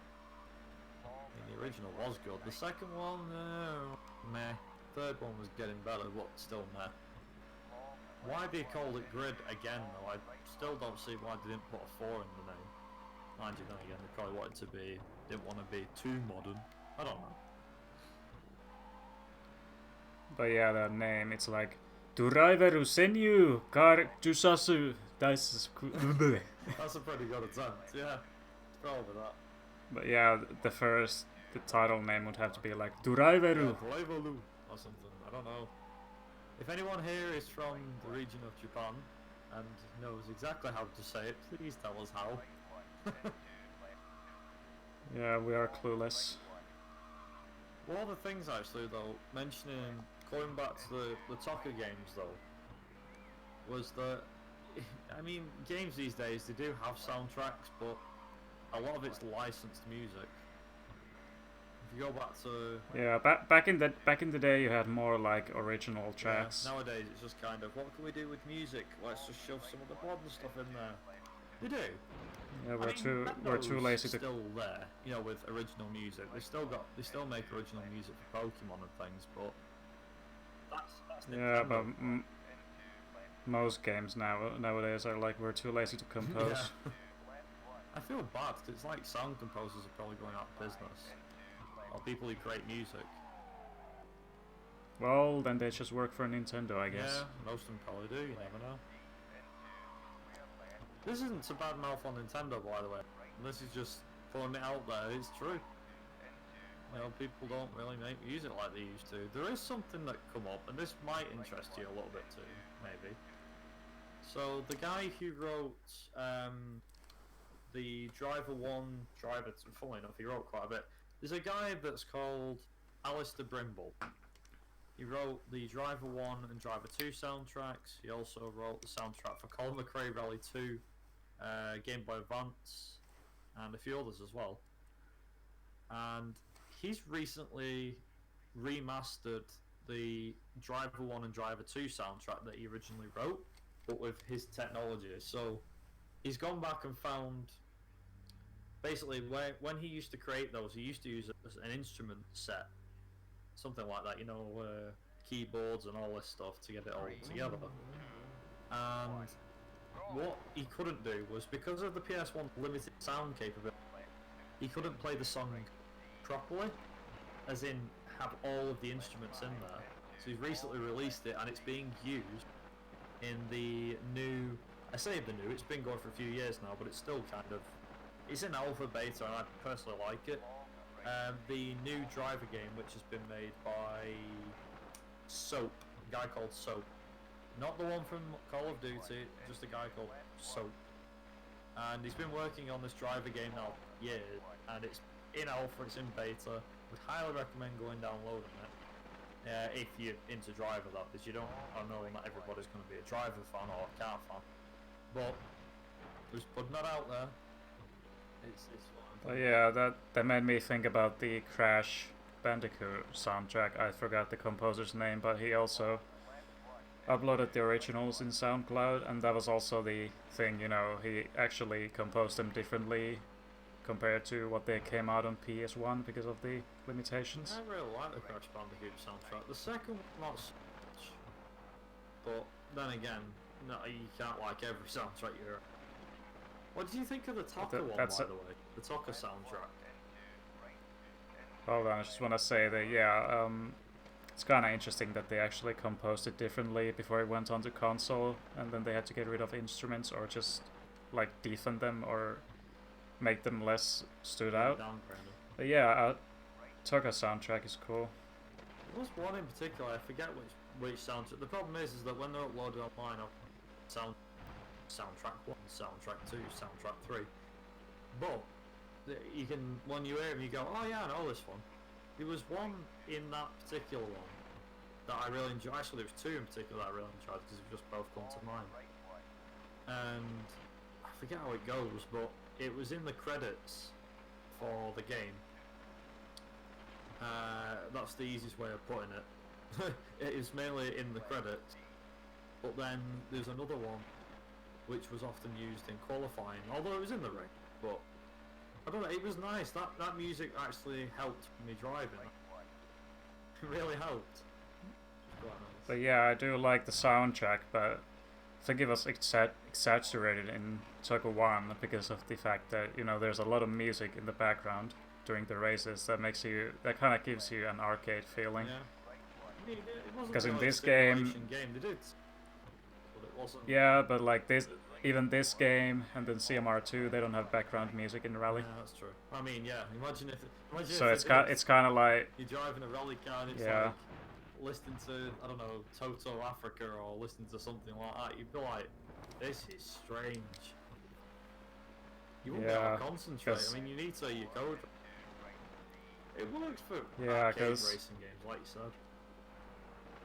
Yeah, there's the co-driver, and then obviously you're kind of doing rally, so you need to focus on the task at hand, not enjoy some music, and then oh crap, hairpin. But yeah, another reason why V-Rally is arcade. It has music in the stages, so. Yeah. I don't know. I always find it. I think this is one of the things I like about racing, that they were classed as simulation when they came out. These days, they're nowhere near as simulation as what we get these days. They feel more arcade than anything else, but I suppose that's why I can come back and enjoy them more. I mean, I don't think I'll ever be coming back to Dirt Rally or Dirt Rally 2 for, in 20 years and call it a classic. I might say that it was a good rally game, but that's probably about it. These games stood up. Then again, these games were my childhood, so that's probably why we're attached to them. The games from your childhood. Yeah, it's always the nostalgia value that makes you attached to old games, even if they're not even good anymore. So to say. What I used to like though, the best bit about the Tokka series, for me, was the commentary at the start. I know F1 does it. Yeah. But, it'd be like, it'd start there and it'd be like, welcome to the 1998 British Touring Car season. And then the thing is, they'd use the same lines for the weather. So if it was raining or it was starting to rain, it's like what is it? The clouds look like they could split And- rain at any moment, but we are not expecting rain, so it shouldn't affect the day's racing. And I love the commentary. There's actually a thing in Togo 2, at least, if you turn on fastest speed, then the commentary gets played faster too. I think I might have done that by There's a- accident. So it's like, welcome to Togo 2, the British German car. Oh man. So if you have a PS2 and Togo 2, then try that out. It's worth trying. It's like, it kind of annoys me whenever you got the pole position or you race. It's like, and that's another sprint race win for the new Honda driver. It's like, oh. Yeah. These days it's kind of like, and Viper takes the win, or whatever you can get that's closest to your name. And then in Colin McRae Dirt, you finally get to choose like a nickname, so you don't have to be referred as the Honda driver or. Exactly, yeah. I mean, it's like, you know, you could have, what is it, one of them games that you could do it on. I think it was Talker 2. Oh, that was it. The bonus thing. Bonus commentary. So you could get, I think, I forget what it is. There's a cheat code. The cheat code you type in the name selection, because that's how they did it back in them days. Most of the time. Cheat mode enabled. Yeah. And that one was, you'd press something, I forget what you type in a cheat code, and it would be an outtake of Tiff Needle, or Tiff Needle, however you say his name. And it would be him, but he'd be messing up his voice lines. So it'd be like, what does he say? It'd be like, let me just think. I get over that. But it'd be there. Also, it worked. Also during these stages, you reach the highest speeds in the game. Don't know if it's this stage or some other stage. You can reach like 260 kilometers. Don't know what's that in miles, like 120 something. Can't remember off the top of my head. Probably about 120, yeah. What was it, 260 So these cars do go, but only on long straights on tarmac. 160 miles an hour. Yeah, okay, That's now really we're shifty. almost at That's from a Nissan Primera Yeah. as well. Bloody hell. 260, 261. Yeah. 262, 5. Yeah. That's our maximum now.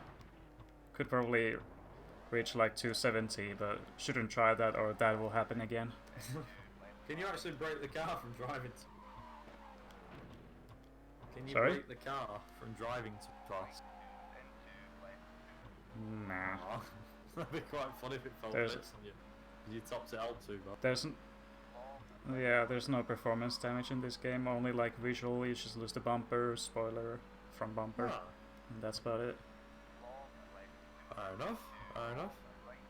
That was it. That's why you don't I've have... remembered it. Yeah, so the Tucker 2 thing, like bringing up the rear, the new Audi drive, blah, blah, blah. You just start going off on one. They went blah, blah, blah, blah, blah. Actually saying that.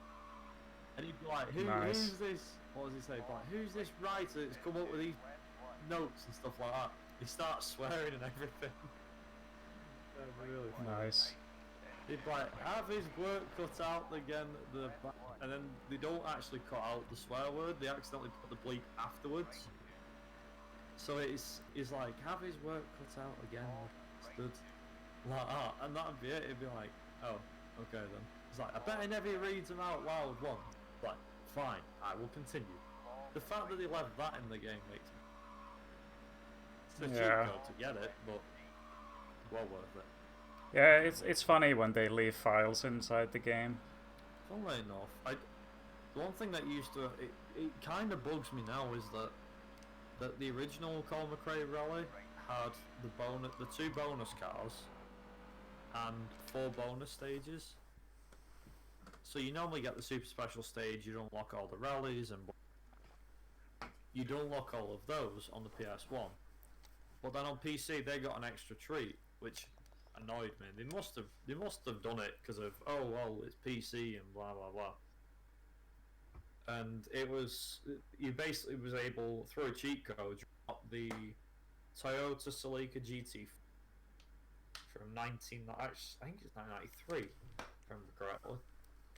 And then there's some other car. I don't know what it is. Some weird concept car from future that you could drive. Where it was really fast. And then there was like 4 bonus stages. 2 of them were actual stages, and the other 2 were.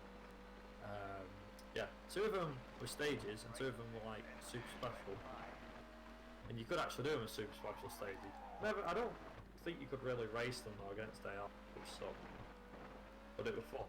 Also, funny little detail of this stage. In the beginning of the stage, it says that it's mostly tarmac, but that's obviously not true. We started on gravel. We're now on gravel. So, bit of an oversight. Maybe it's supposed to be tarmac. I don't know. Looks like. No, you can hear the rock, like gravel sound, and you have clouds coming out. It's definitely gravel. It has the gravel physics too, so it's an oversight. Definitely gravel. Yeah. I mean, even a baby can see that.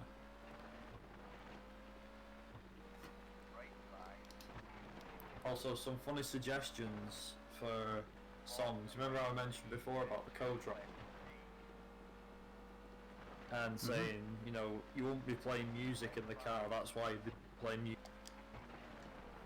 in rally games these days. And King Emote Cook came up with 2 good ones, which was Land Down Under by Men at Work and Africa by Toto, which works. I mean, I did say Toto Africa, but yeah, nice that we agree. I think they both work, to be honest. And I don't know if you guys noticed, but there was also one pace note that was incorrect. He said out loud left 5, but it was actually a right, so. The pace note icon was correct, but when he says it out loud, it's actually incorrect, so. I didn't know this.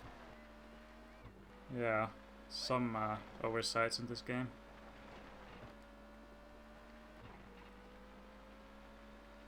I even have a highlight of it on my channel. I was like so confused and my brain was processing it afterwards. Like, I'm pretty sure he'd said left 5, and then I saw it again and he did. Pretty bad co-driver. You're supposed to tell me where to go and then you say it wrong. You're fired. Well, if we were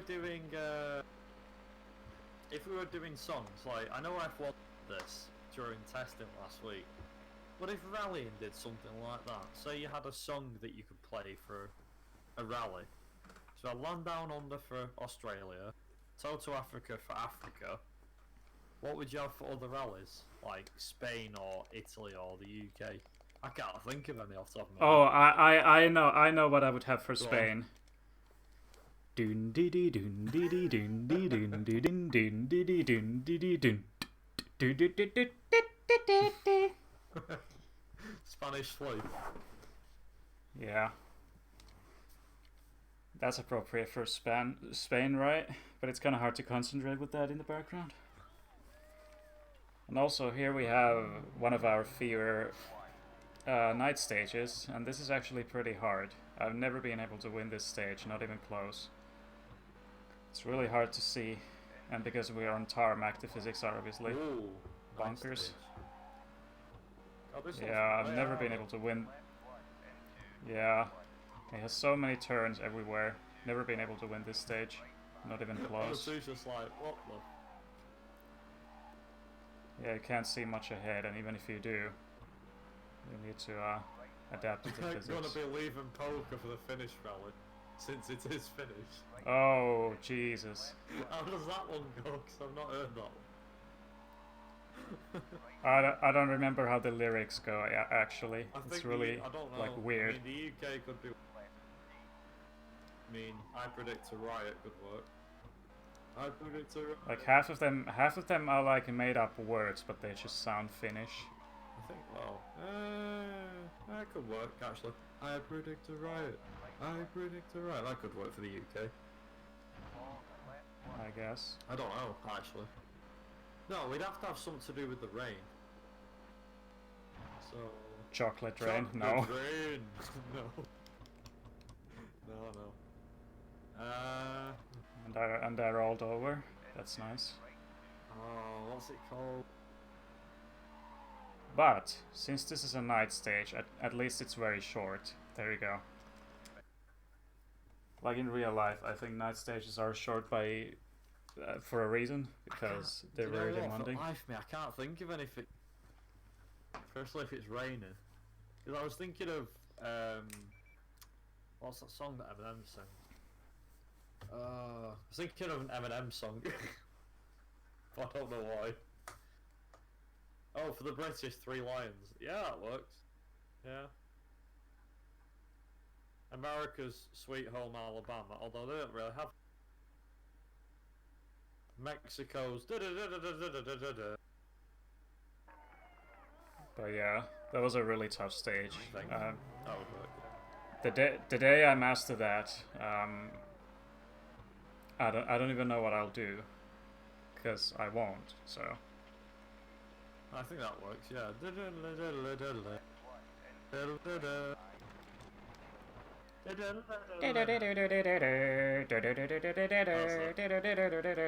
That's the Mexican rally. Rally Mexico. yeah, Rally Sweden. Ooh, ABBA. Easy. yeah. Anything by ABBA would work. Gimme. Yeah, no, not one. Oh no, hold on, I Money, forgot how the money, one money, goes. must be No, money. not that. No, not that Dancing one. You can dance. No. You can jump that one. No, hold on. I forgot how the lyrics go. Oh, mamma mia. Na, na, na, na, na. That one. There's a few actually. Chat, help us out. Swedish rally. What's a good song for that? Well, it has to be ABBA. Or even Cardigans. Wait, the Cardigans are Swedish? Yeah, they are. So, my favourite game. Yeah, That was in Gran Turismo, wasn't it? One of them. yeah. I think you said it were in... I think you told me it was in Gran Turismo. I forget which one. First or second. Second one in the intro. Yeah. Nice. That would be for a Swedish stage, if not ABBA. Bass Hunter with a Dota song. I'd never heard that one, so I don't know. What else? What other songs is there? Not other songs, other rallies is there? Well, Rally Japan should be easy. No, that's too obvious. I don't know the exact lyrics, but it's like, I'll dance with you, honey, if you think it's funny. Does your mother know that you're yeah, a... that works for Sweden. I'll chat with you, baby, flirt a little, This maybe. is just turned into a song contest now. Oh well, it's fine. Hey, it's making the run go by. Can't lie about that one. Run's going by pretty fast. I don't know about that. I just did roll over in the dark stage, so... You could use Sandstorm. Nah, not really. Finish stage.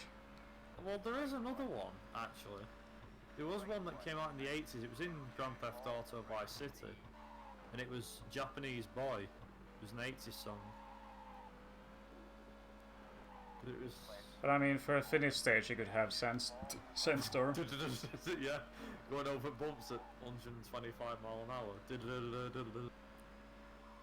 Well, it would be pretty accurate, like, Yeah, it works.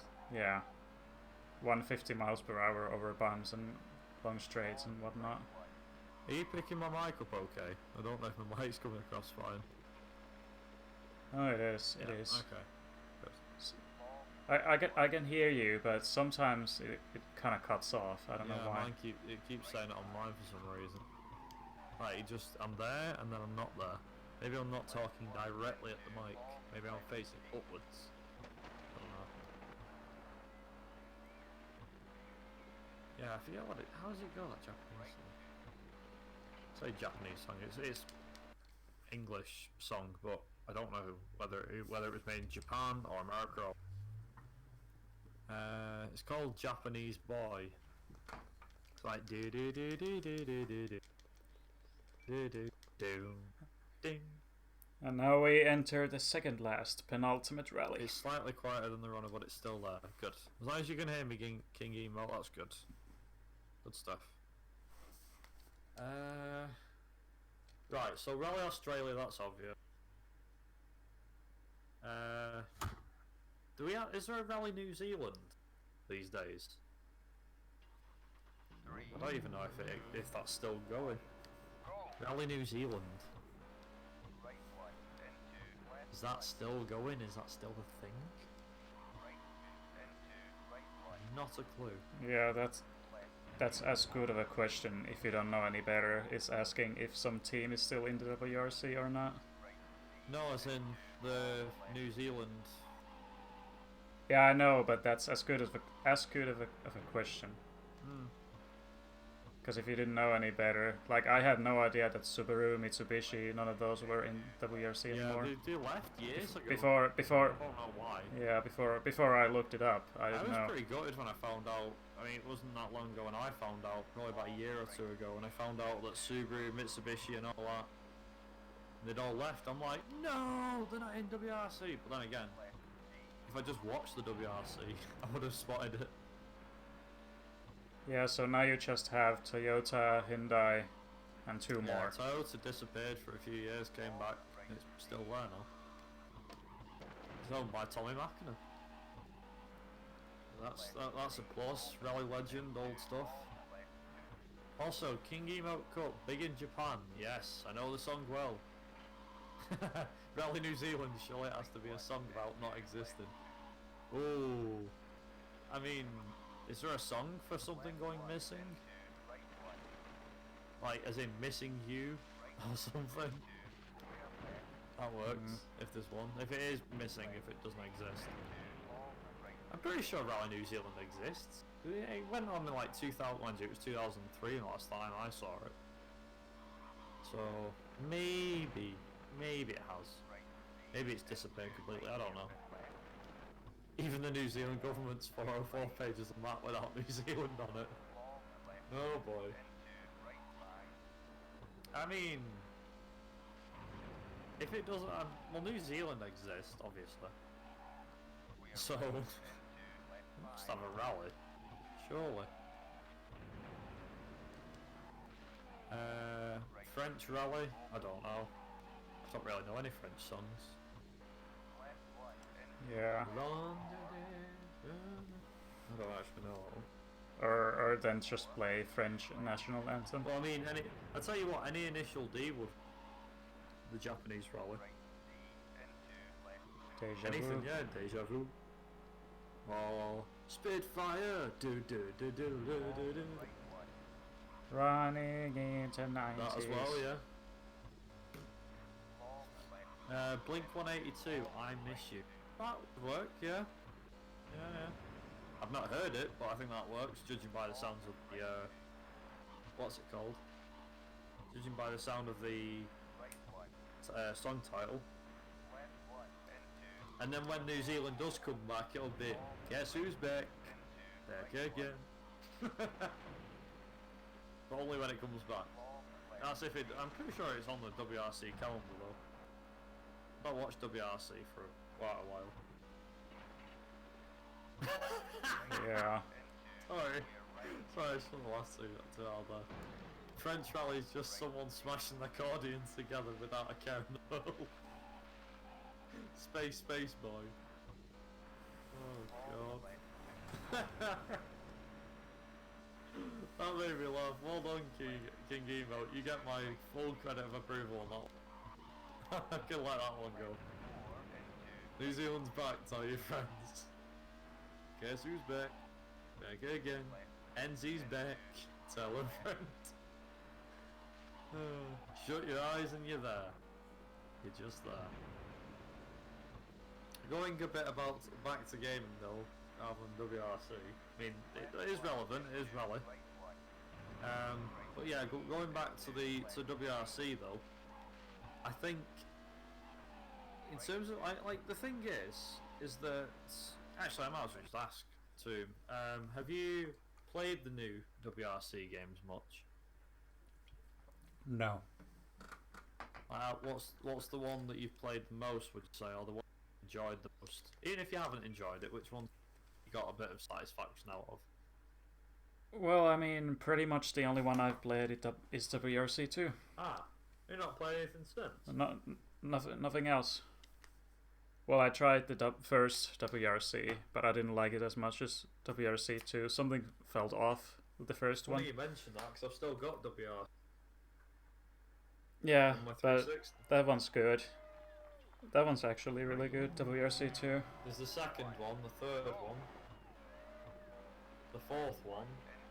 Oh, why am I saying the third one, fourth one? I played WRC 1, skipped a few, played WRC 5, then 6, What am I doing? and then that's it. Yeah, I got WRC 6 for free because games on my Xbox, so I managed to play that.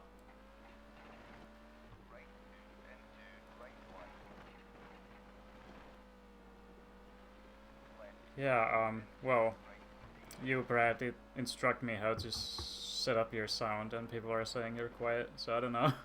One were wrong. Yeah, I don't know, just one of them things. WRC games and stuff. But still, WRC 2 is actually pretty good, despite it being WRC. You know, just a licensed game, but I like to. O2's like, oh, McRaeathon is happening now? Yes, yes it is. Unfortunately, we have timed this quite badly. By that I mean that we do have several marathons going on this weekend. And I say we. We've got our marathon going on, and there's also several others. There's Quickcade, there's Midfest, Speedfest, just to name a few. There is one or two others as well. So it's happening right now, yes, but we've also got there's other marathons that we're competing with, so it's pretty big weekend for McRaeathon and for marathons in general. Let's see. Yeah, sorry VX that I'm not running CMR2, especially with a Lancer. My face when the Twitter account doesn't even exist when I click on. Wait, what? The Twitter account doesn't even exist? It should do. Also, wasn't Quickcade cancelled? It wasn't. It was originally going ahead, then it got cancelled. Then they found a new venue. Then that got cancelled literally 2 days ago. So the event's today, and it got cancelled on them. When was it? It got cancelled on them on Thursday night. And surprisingly, they got another venue. So Quickcade got cancelled. It was, what was it? Yeah, Quickcade got cancelled because Red Bull Gaming Sphere, whatever they were using, that got cancelled because of this bloody coronavirus. And then they've managed to snag another arena or something that Red Bull's actually paid for. Since they were going to be using their thing, they said, well look, we're sorry about it, you know. I mean, it looks like that's the bottom line. They've gone, we're sorry that you couldn't use our stuff. Here's a space you can use in this other location that isn't too far. So that it is actually currently going on. They did actually to find somewhere that will host them. And honestly, hats off to the guys for going ahead. I mean, I'm pretty disappointed that we are at this marathon and Quickcade is happening on the exact same weekend. But what I will say, for the most part, that I've got to give a major props to for all of those that submitted for our marathon, and for all of those that have submitted for Quickcade and are actually at the event right now. You know, and all the organisers as well. They've done a fantastic job getting it done. I mean, I'll give it credit where it's due. How they've managed to pull it off, I don't know. Even they're like sheer luck, I think. Even they've said they're in luck. So we've had quite a few. And I gotta say, I wouldn't have ran were it not for Brad approaching Yeah. me. But still, I'm here. Yeah. This is how Tomb's here. Anyone played Dirt Rally in VR? I have. I don't know about you, Tomb. Have you played it in VR at all? Nah, I don't have VR. It's too expensive, man, and I wouldn't be using it much. I mean, But I I guess it would be interesting to try I out. don't have VR either. A friend of mine's just told me about it. Sorry, a friend of mine's told me about it. I've known about it for years. I mean, someone's set one up. Yeah, you should give it a try. It's pretty good fun. Although driving is strange because you hold a controller in your hand whilst you sat with the headset. It's bizarre. Very bizarre. Very, very bizarre for that matter. But yeah, he was saying, has anyone played Dirt Rally VR? Because it was a blast, at least with PSVR. I played Dirt Rally 2.0, weirdly enough. I don't own Dirt Rally 2.0. I don't own a VR headset. I don't own anything. Just a friend of mine, Lord Mal 5, I think he's called. He actually set one up at ESA Winter last month and said he brought it with him because he wanted to see if anyone was interested. So I was like, yeah, I'll give it a go. It's weird. He gives you motion sickness like there's no For me, it wasn't too bad. I came off with a headache, but it was well strange. Yeah, VR doesn't suit all people. You can also set up a wheel and pedals as well. Proper sim rig, yeah, exactly. If you have a keyboard and not keyboard and mouse, Jesus Christ. If you have what do you call it? If you do have pedals and a wheel, it's obviously a lot better to drive in. But even me just playing on control was quite. I got to drive some of the cars that were in the game, like the ones I went for mainly. The Aston Martin Vantage rally car that's in it, the Porsche 911 Dakar I think it is, and the 1995 Subaru Impreza. Sorry, Legacy. Oh, was it? No, sorry, it wasn't Impreza, I think.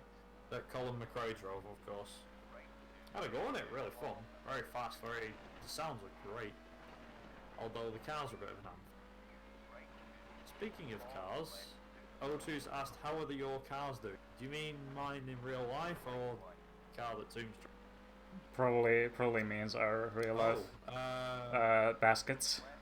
I mean, in that case, do you want to go first, Tomb? How's your car doing? My car's doing fine. Okay, your turn.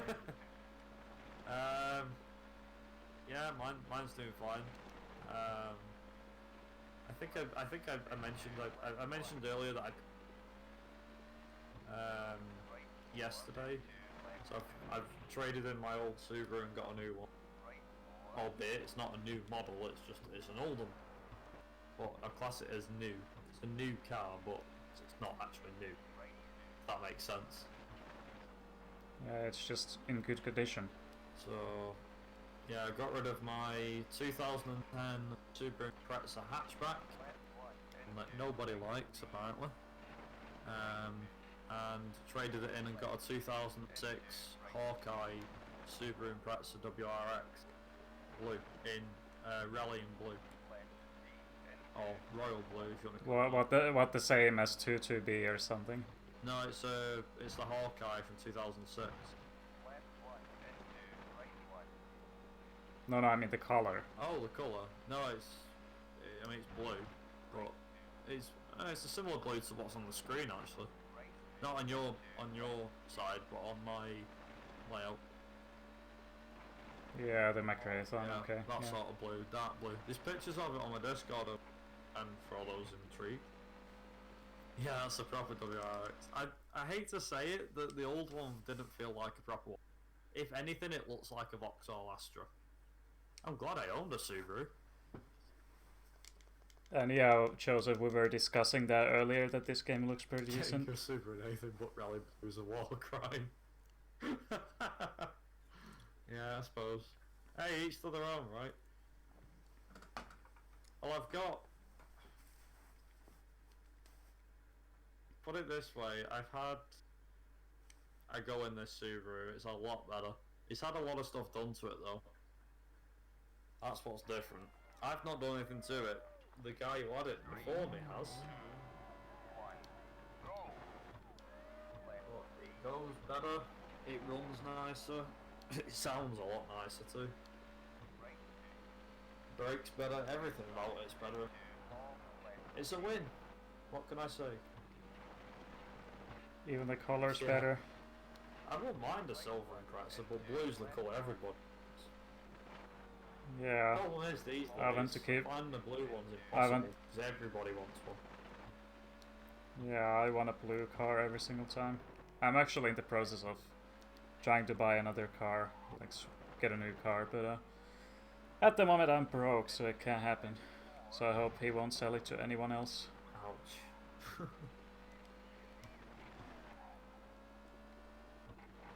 Mine's He even dropped the price, so now it would be really good to get. But yeah, Can't that's do how that I managed yet. to get this one though. I managed to get mine because they got the dealership dropped it by £1,000. So he dropped it from can't remember how much, but yeah, it was pretty good.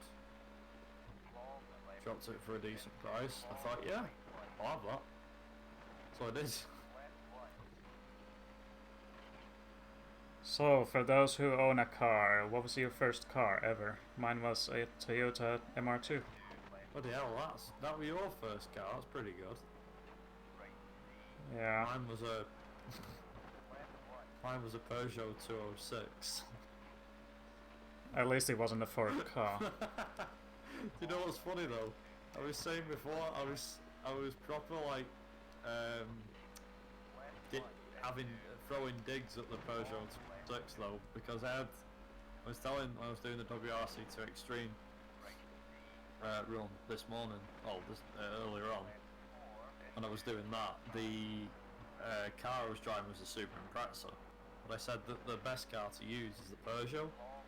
It's not great though. It's just all over the place. It's a bad car.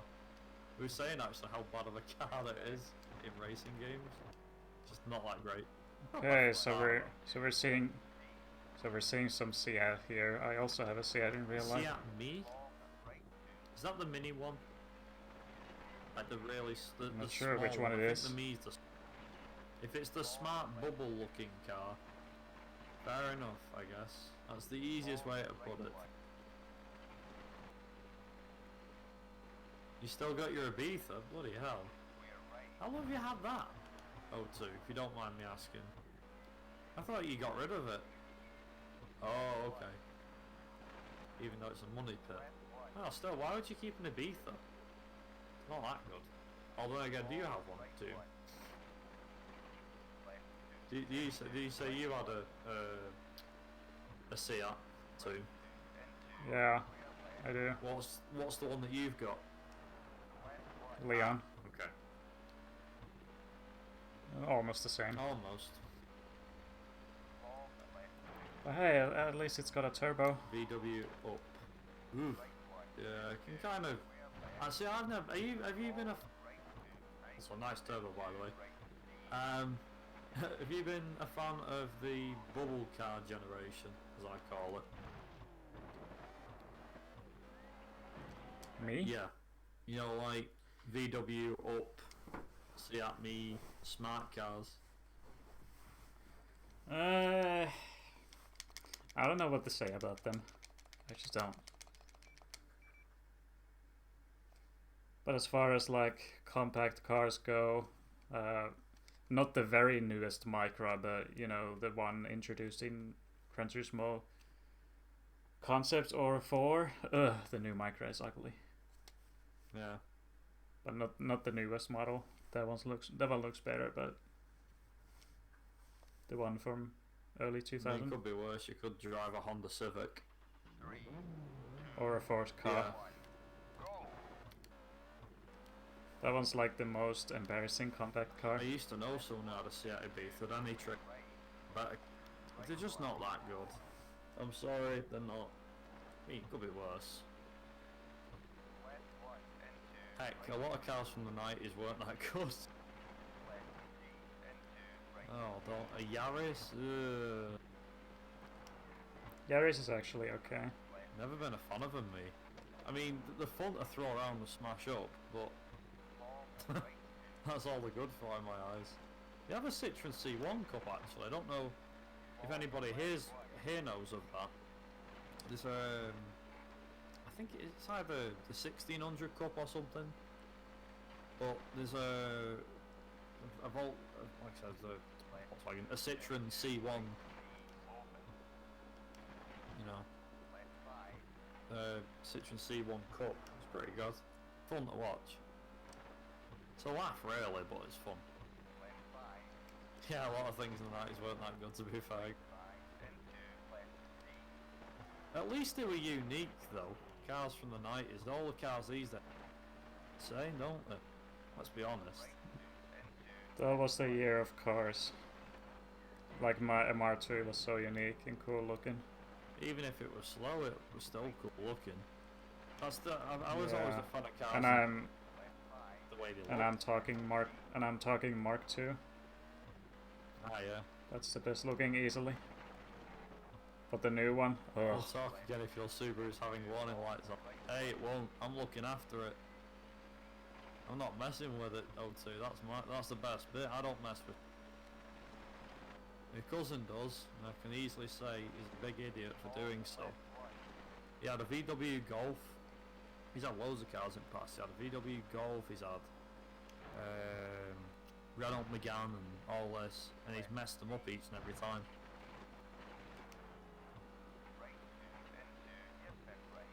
It's true. He's messed it up, and it's all him. It's not family members or anything like that. It's him thinking he knows better, and he's just messed up the cars. Whereas for me, I've not messed any of mine up. The only thing that's gone wrong on any of my cars was the 206. That's it. Yeah, I nearly did something wrong. I actually slid into a ditch with the MR2, but nothing really happened, so... How far did it go in, though? Did it go, like, slightly into the ditch? All the way? Yeah, slightly. Just a bit of the rear. That's not too bad. My mate's Yeah, done it was a one. slow... My mate's had a BMW... He's still got it, actually. My mate's had a BMW M3. And, his brother had it for a while. And it was in a ditch upside down. Why it looks decent, I don't know. But yeah, nearly got it wrong. And also one time I was driving on the country road really tired, and then the car just, you know, started shifting towards the ditch, but before it could go in, it hit one of those poles, and then I sort of like jumped up and pulled over and just had to rest for a bit. Just hit the mirror, but yeah. Yeah. Close calls. Shouldn't drive when tired. My mate's done it. Yeah, I mean, my mate's done it. He had a... I don't... Was he driving it? Oh, yeah, just driving VW Caddy or something. He was driving a van with some motorsport equipment in back. And he fell asleep at the wheel, I think, or was getting tired and dozed off, closed his eyes, bang, smashed straight into the back of a truck. He's not dead, don't worry, he's still alive. Not going that dark of a story. But yeah, he said, tell you what, won't do that again. I said, well, why did you do it in the first place if you knew what was going to happen? It's crazy. Fortunately, cross me out, I've touch wood. There you go, touch wood. But I don't get anything bad. As far as servicing goes for my car, I've serviced it before. But it's not, I mean, this new one I haven't done it yet, but I'm going.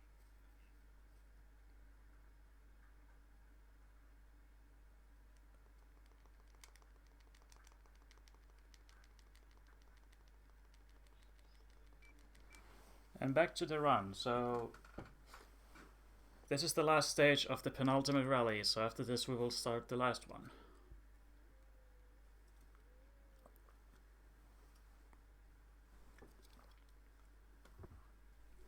And the last one is gonna be a pain. I don't like the last rally one bit.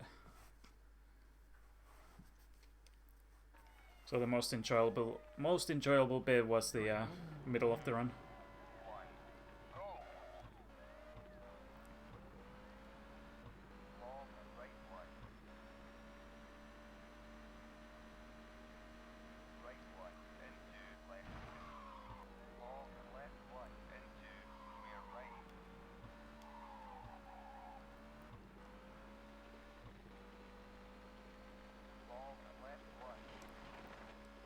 Also, I love the sun effect on this stage. Like you can see that the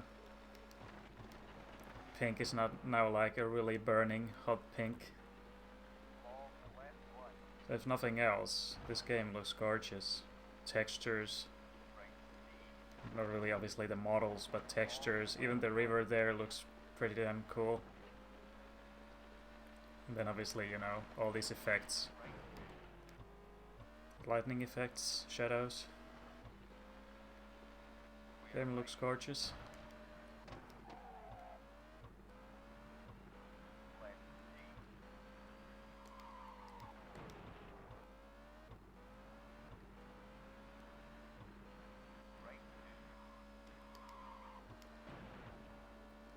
Also, sneeze incoming. Oh, bless me.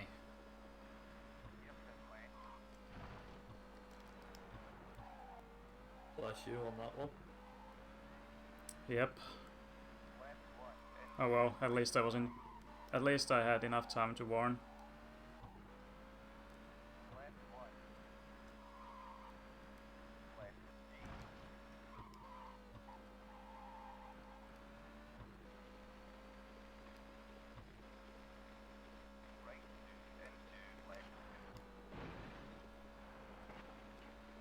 Oh, come on. I hate that with PS1 games. You know, the in-between space of two blocks in the wall.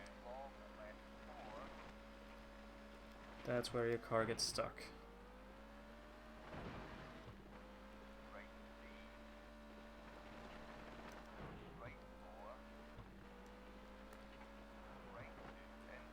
And as a result, we're dropping back, but not for long.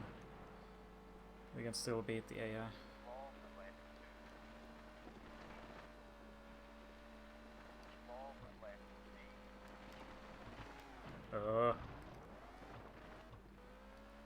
Well, yeah, Joseph, but this is far from the only PS1 game with those physics. When the walls, even straight walls, are made up of blocks, then you unfortunately hit that space between the two blocks. And that is the result. But nowadays that's not really a thing anymore, unless it's a modeling error or just, you know, poorly made game. But God, can you stop getting stuck in the walls, please? I wanna hit the I wanna hit my estimates, so that's not helping.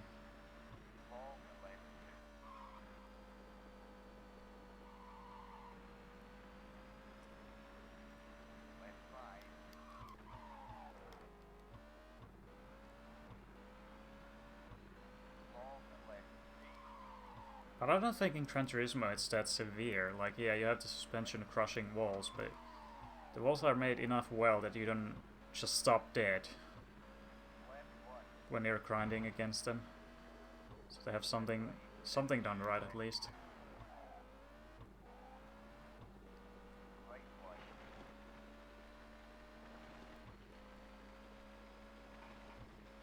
But yeah, that is the last stage of this rally.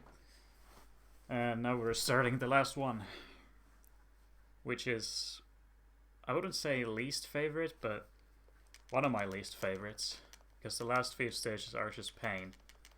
That is so hard to get right, and you need to remember how they go. Pace notes won't help you because they're too late. That's also a problem with all rally games, is that the pace notes come too late, and you can't adjust how early or late they are called. They're just fixed, and you have to deal with them. But that's one problem old rally games have. So you pretty much have to learn stages instead of relying on the notes. 3, 2, 1, go! But yeah, the introduction to this rally is rather cool. Getting some Isle of Man vibes from this. right one. Left one, into right one. Long left one. Long right one.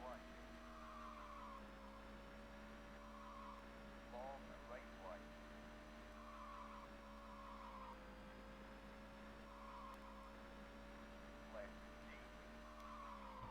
Right two, into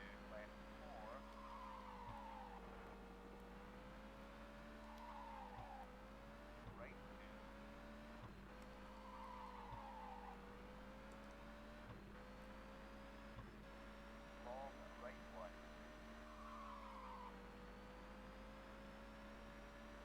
right one. Left two, into right four. Yeah, you should sell it to someone who actually needs it. I mean, you already have a way cooler car, and since you like to mess with cars, then Right four. you can obviously use that car as an everyday car. Left four. Right four. Oh god, the lag in this stage. That wasn't on me, that's the game. Left four, into right Loading the stage. Like sometimes you can get like those frame drops when the game has to load the stage, but in general obviously the frame rate is okay. Sometimes we have those slowdowns. What? What did I say wrong this time? long right one. Right two.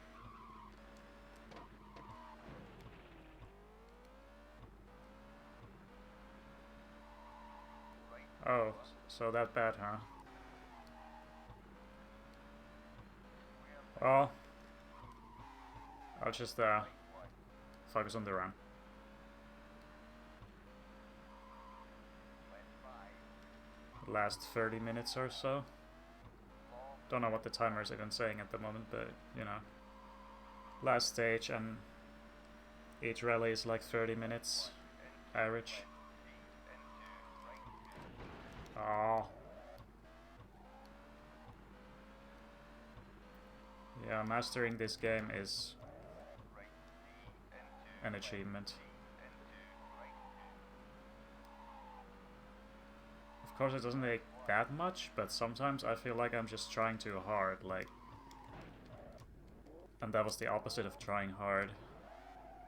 But, sometimes I just feel like the physics are controllable and predictable, but sometimes I just drive too fast, so that causes crashes.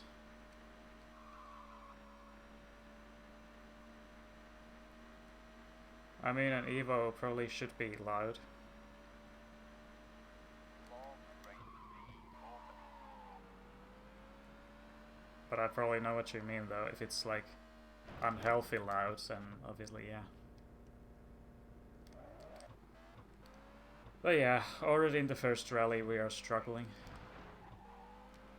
It doesn't help that this is tarmac. Ooh, come on, don't roll over again. Long left. Not again. Get back onto the track. Thank you. Good thing we slowed down there, though. We could have hit that other wall. But yeah, 5 more stages of torment. That's just the way it is. I wish I had something good to say about this rally, but I really don't. Most of the stages are just horrible. Especially the last 2, like I said. So I'll be glad once this run is over. And then we'll see what the time is. I'm not expecting much. Especially with all these rollovers and crashes. I don't know, VX. But he should be back by the end of the run, because obviously he's the one doing the splitting. And there, you had a huge huge cut there again, and that's like the last significant one. Don't even remember when the last one was, ages ago. So it just goes to show how straightforward this game is. You barely have any of those.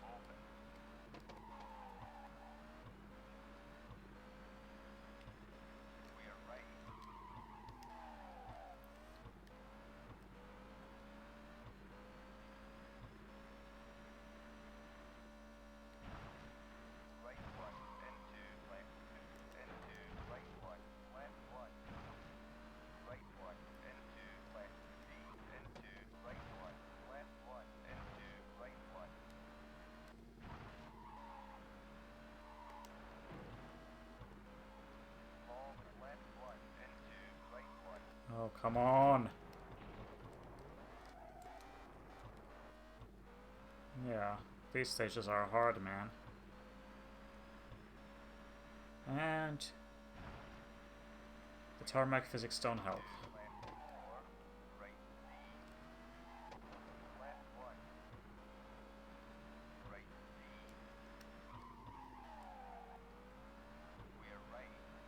But yeah, at this point I just hoped I hit the estimate. 241.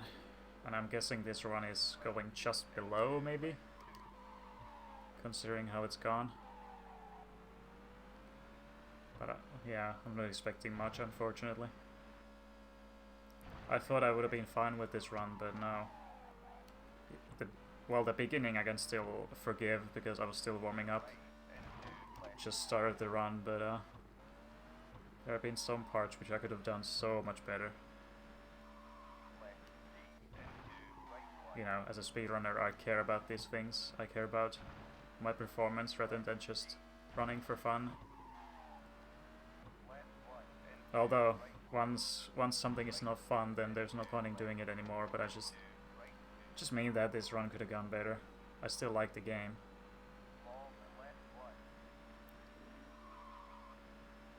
Just one of those games that are not the easiest to run. There you go, 4 more stages. That was actually quite short, or at least it felt like it.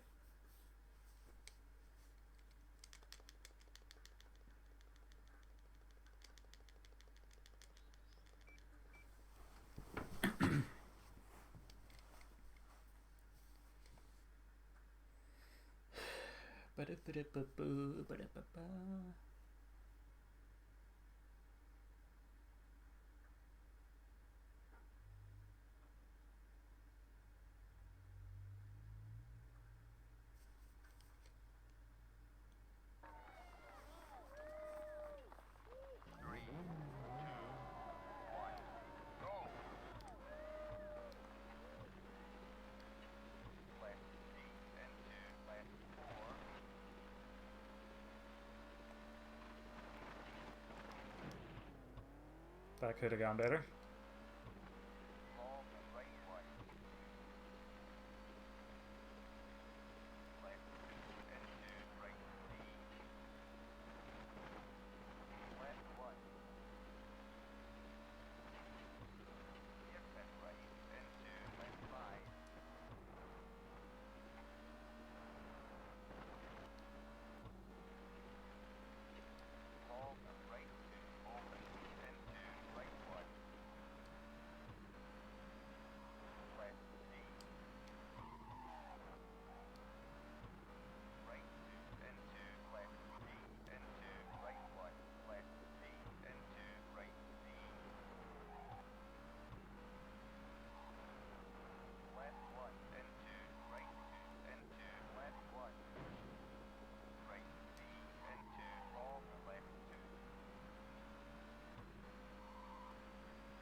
By the way, Joseph, just out of curiosity, how many watchers do we have over at PSG?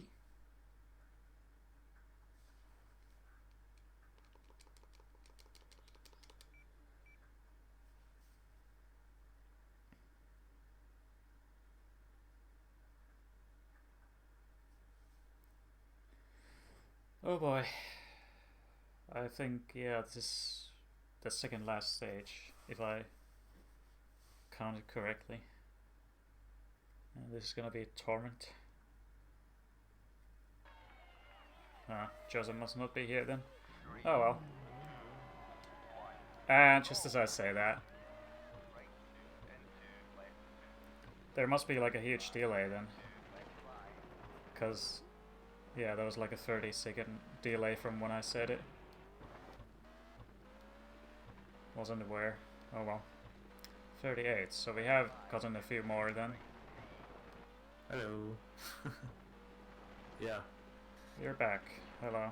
Yeah, I think I just caught in at the right moment about if there was a delay or not. There is a slight delay between you saying it and it comes through on stream, but I don't know how big, probably about 20 seconds or something, so you might have to wait like a bit before it comes over. If that makes sense. You're also a bit quiet. Yeah, sorry. Been away. I've been reading chat to be fair and keeping an eye on things. But yes, hello everybody. I'm still here, don't worry.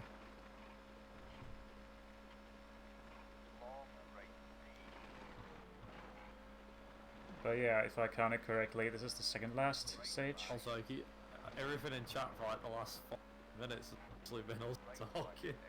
I say us, but I think we kicked something off here. Oh, that's not bad though. I'm all for an active chat. It's all car chat, but you know, still. Better than quiet. Yeah, that's true. I wasn't sure what to expect from this run, but there's been a lot of activity, even a donation, so... Yeah, exactly.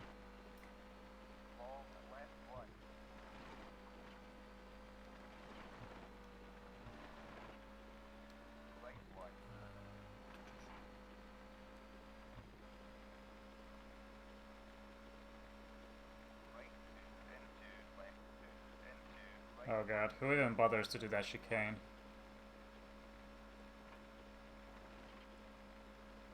I was actually going to ask about something. Yeah? In terms of going back to the whole rallying situation. In terms... What, WRC? Yeah. So going back to rallying, what would you say is the standout feature of a game, or what do you think is a feature that stood out to you in the past, that in a past game that you think could make a return? So something, say you were making your own WRC game, for example. What's something that was in a previous WRC game that's not been in for a long time? Like say, I don't know, one of the original WRC games, and it's something that could be put into the new ones. You know, like an old feature that you could bring back, that sort of thing. Well, I can't really speak because I've only played WRC 2. Is there anything there that you think that can be brought to Also, I'm doing so well right now.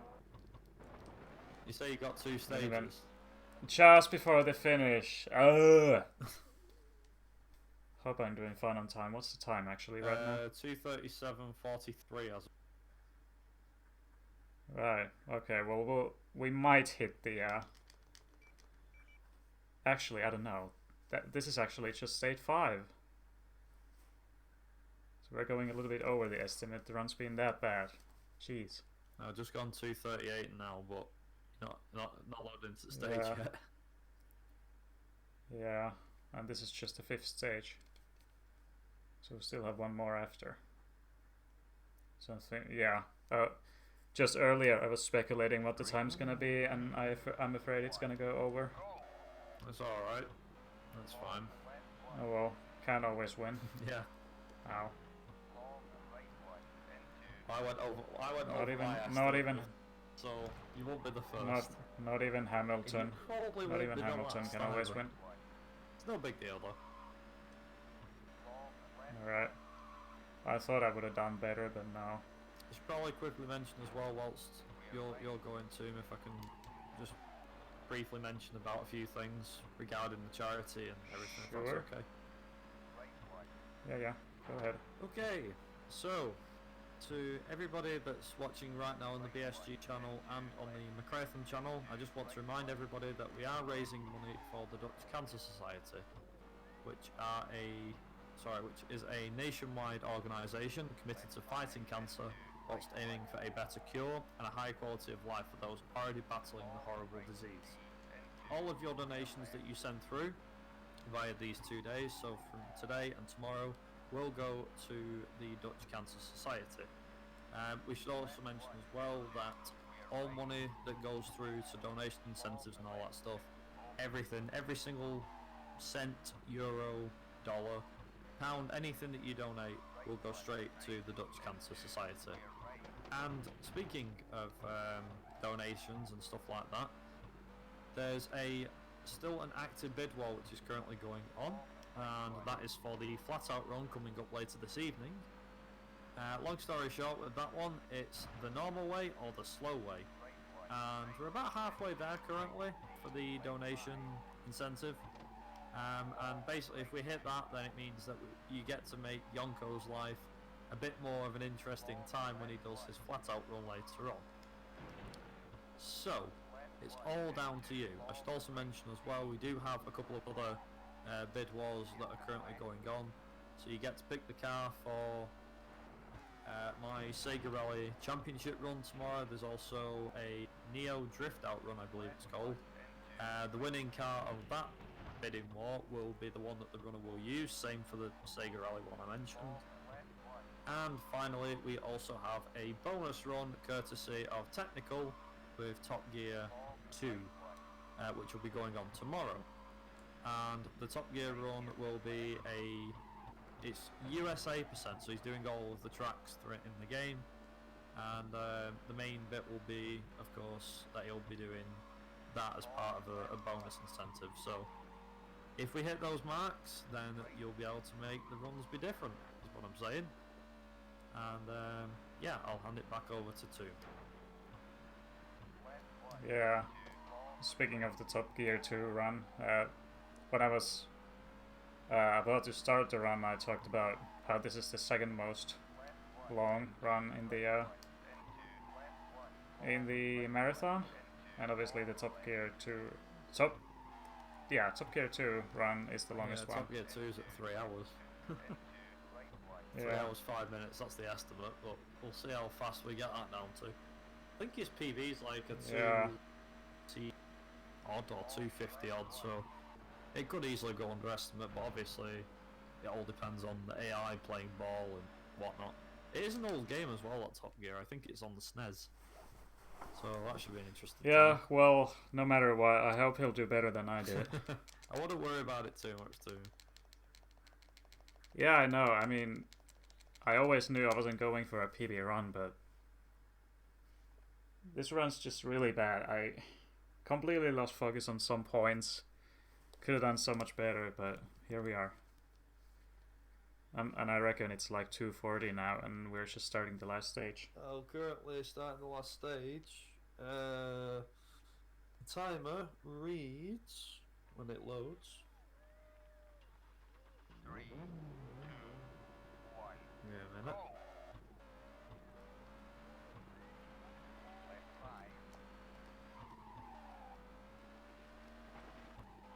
So the timer reads 2:42:51 when you're entering the stage.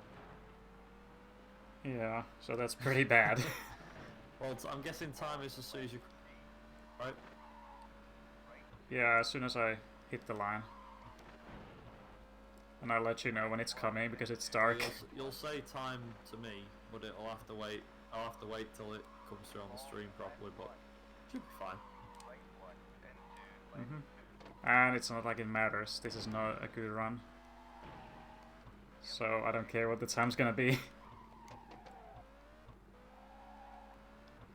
Is it a fast stage, the But night yeah. stage? Or is it long? You mean how long yeah. is it? Yeah. I think this is like 2 minutes at least.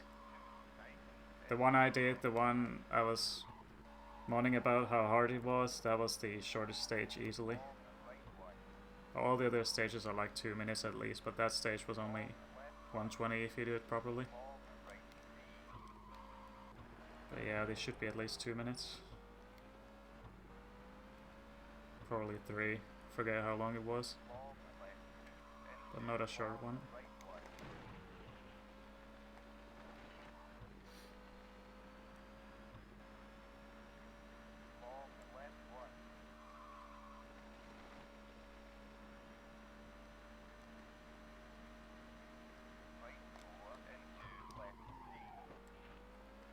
Literally the entire chat's just gone to karting. I mean, that's convenient, I guess. Can I just sit there, have a chill out, have a chat, as you do. Chat's going nuts. Well, that's only a good thing. Yeah, of course it is. We want you to go nuts. Yeah, go crazy, guys. Just don't talk about too explicit stuff. Go crazy, donate 1,000. We should have donate $1 or something every time you crashed. We'd probably got to about Donate all 200 you got. Donate all you got for a good cause. Yeah, exactly. And then we have to refund. Oh dear. Yeah. He lied. No, I didn't. But just there you could see. Earlier on the run I was talking about this stage. It has a really distinct spot where it draws in really close to the car, and there you could see it. It was like directly in front of the car, loading the stage, but it's not really. It doesn't really matter here because we see so much anyway. Also, we are getting close to the line. Oh, And time.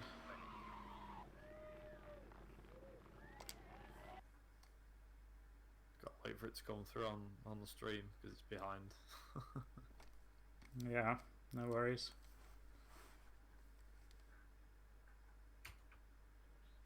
There we go. 2:46.11. Yeah, that's freaking terrible. I wouldn't worry I was yourself expecting too at least two. I was expecting at least 242, but 236. That's only slightly better than my submission run, which was really casual. much. Hey, you still won it. But just goes to show. Still won it. Yeah, but that's like the minimum. If you can't even win the rally, then you should really consider what you're doing. But either way, But GG. Well done. yeah. Now I'm just glad that this is finally over. But yeah, it goes to show how good my PB run is if it's sub 240, and I just got 246 now, so it's That's fine. No worries. several minutes faster. Oh, I won't worry about it too much.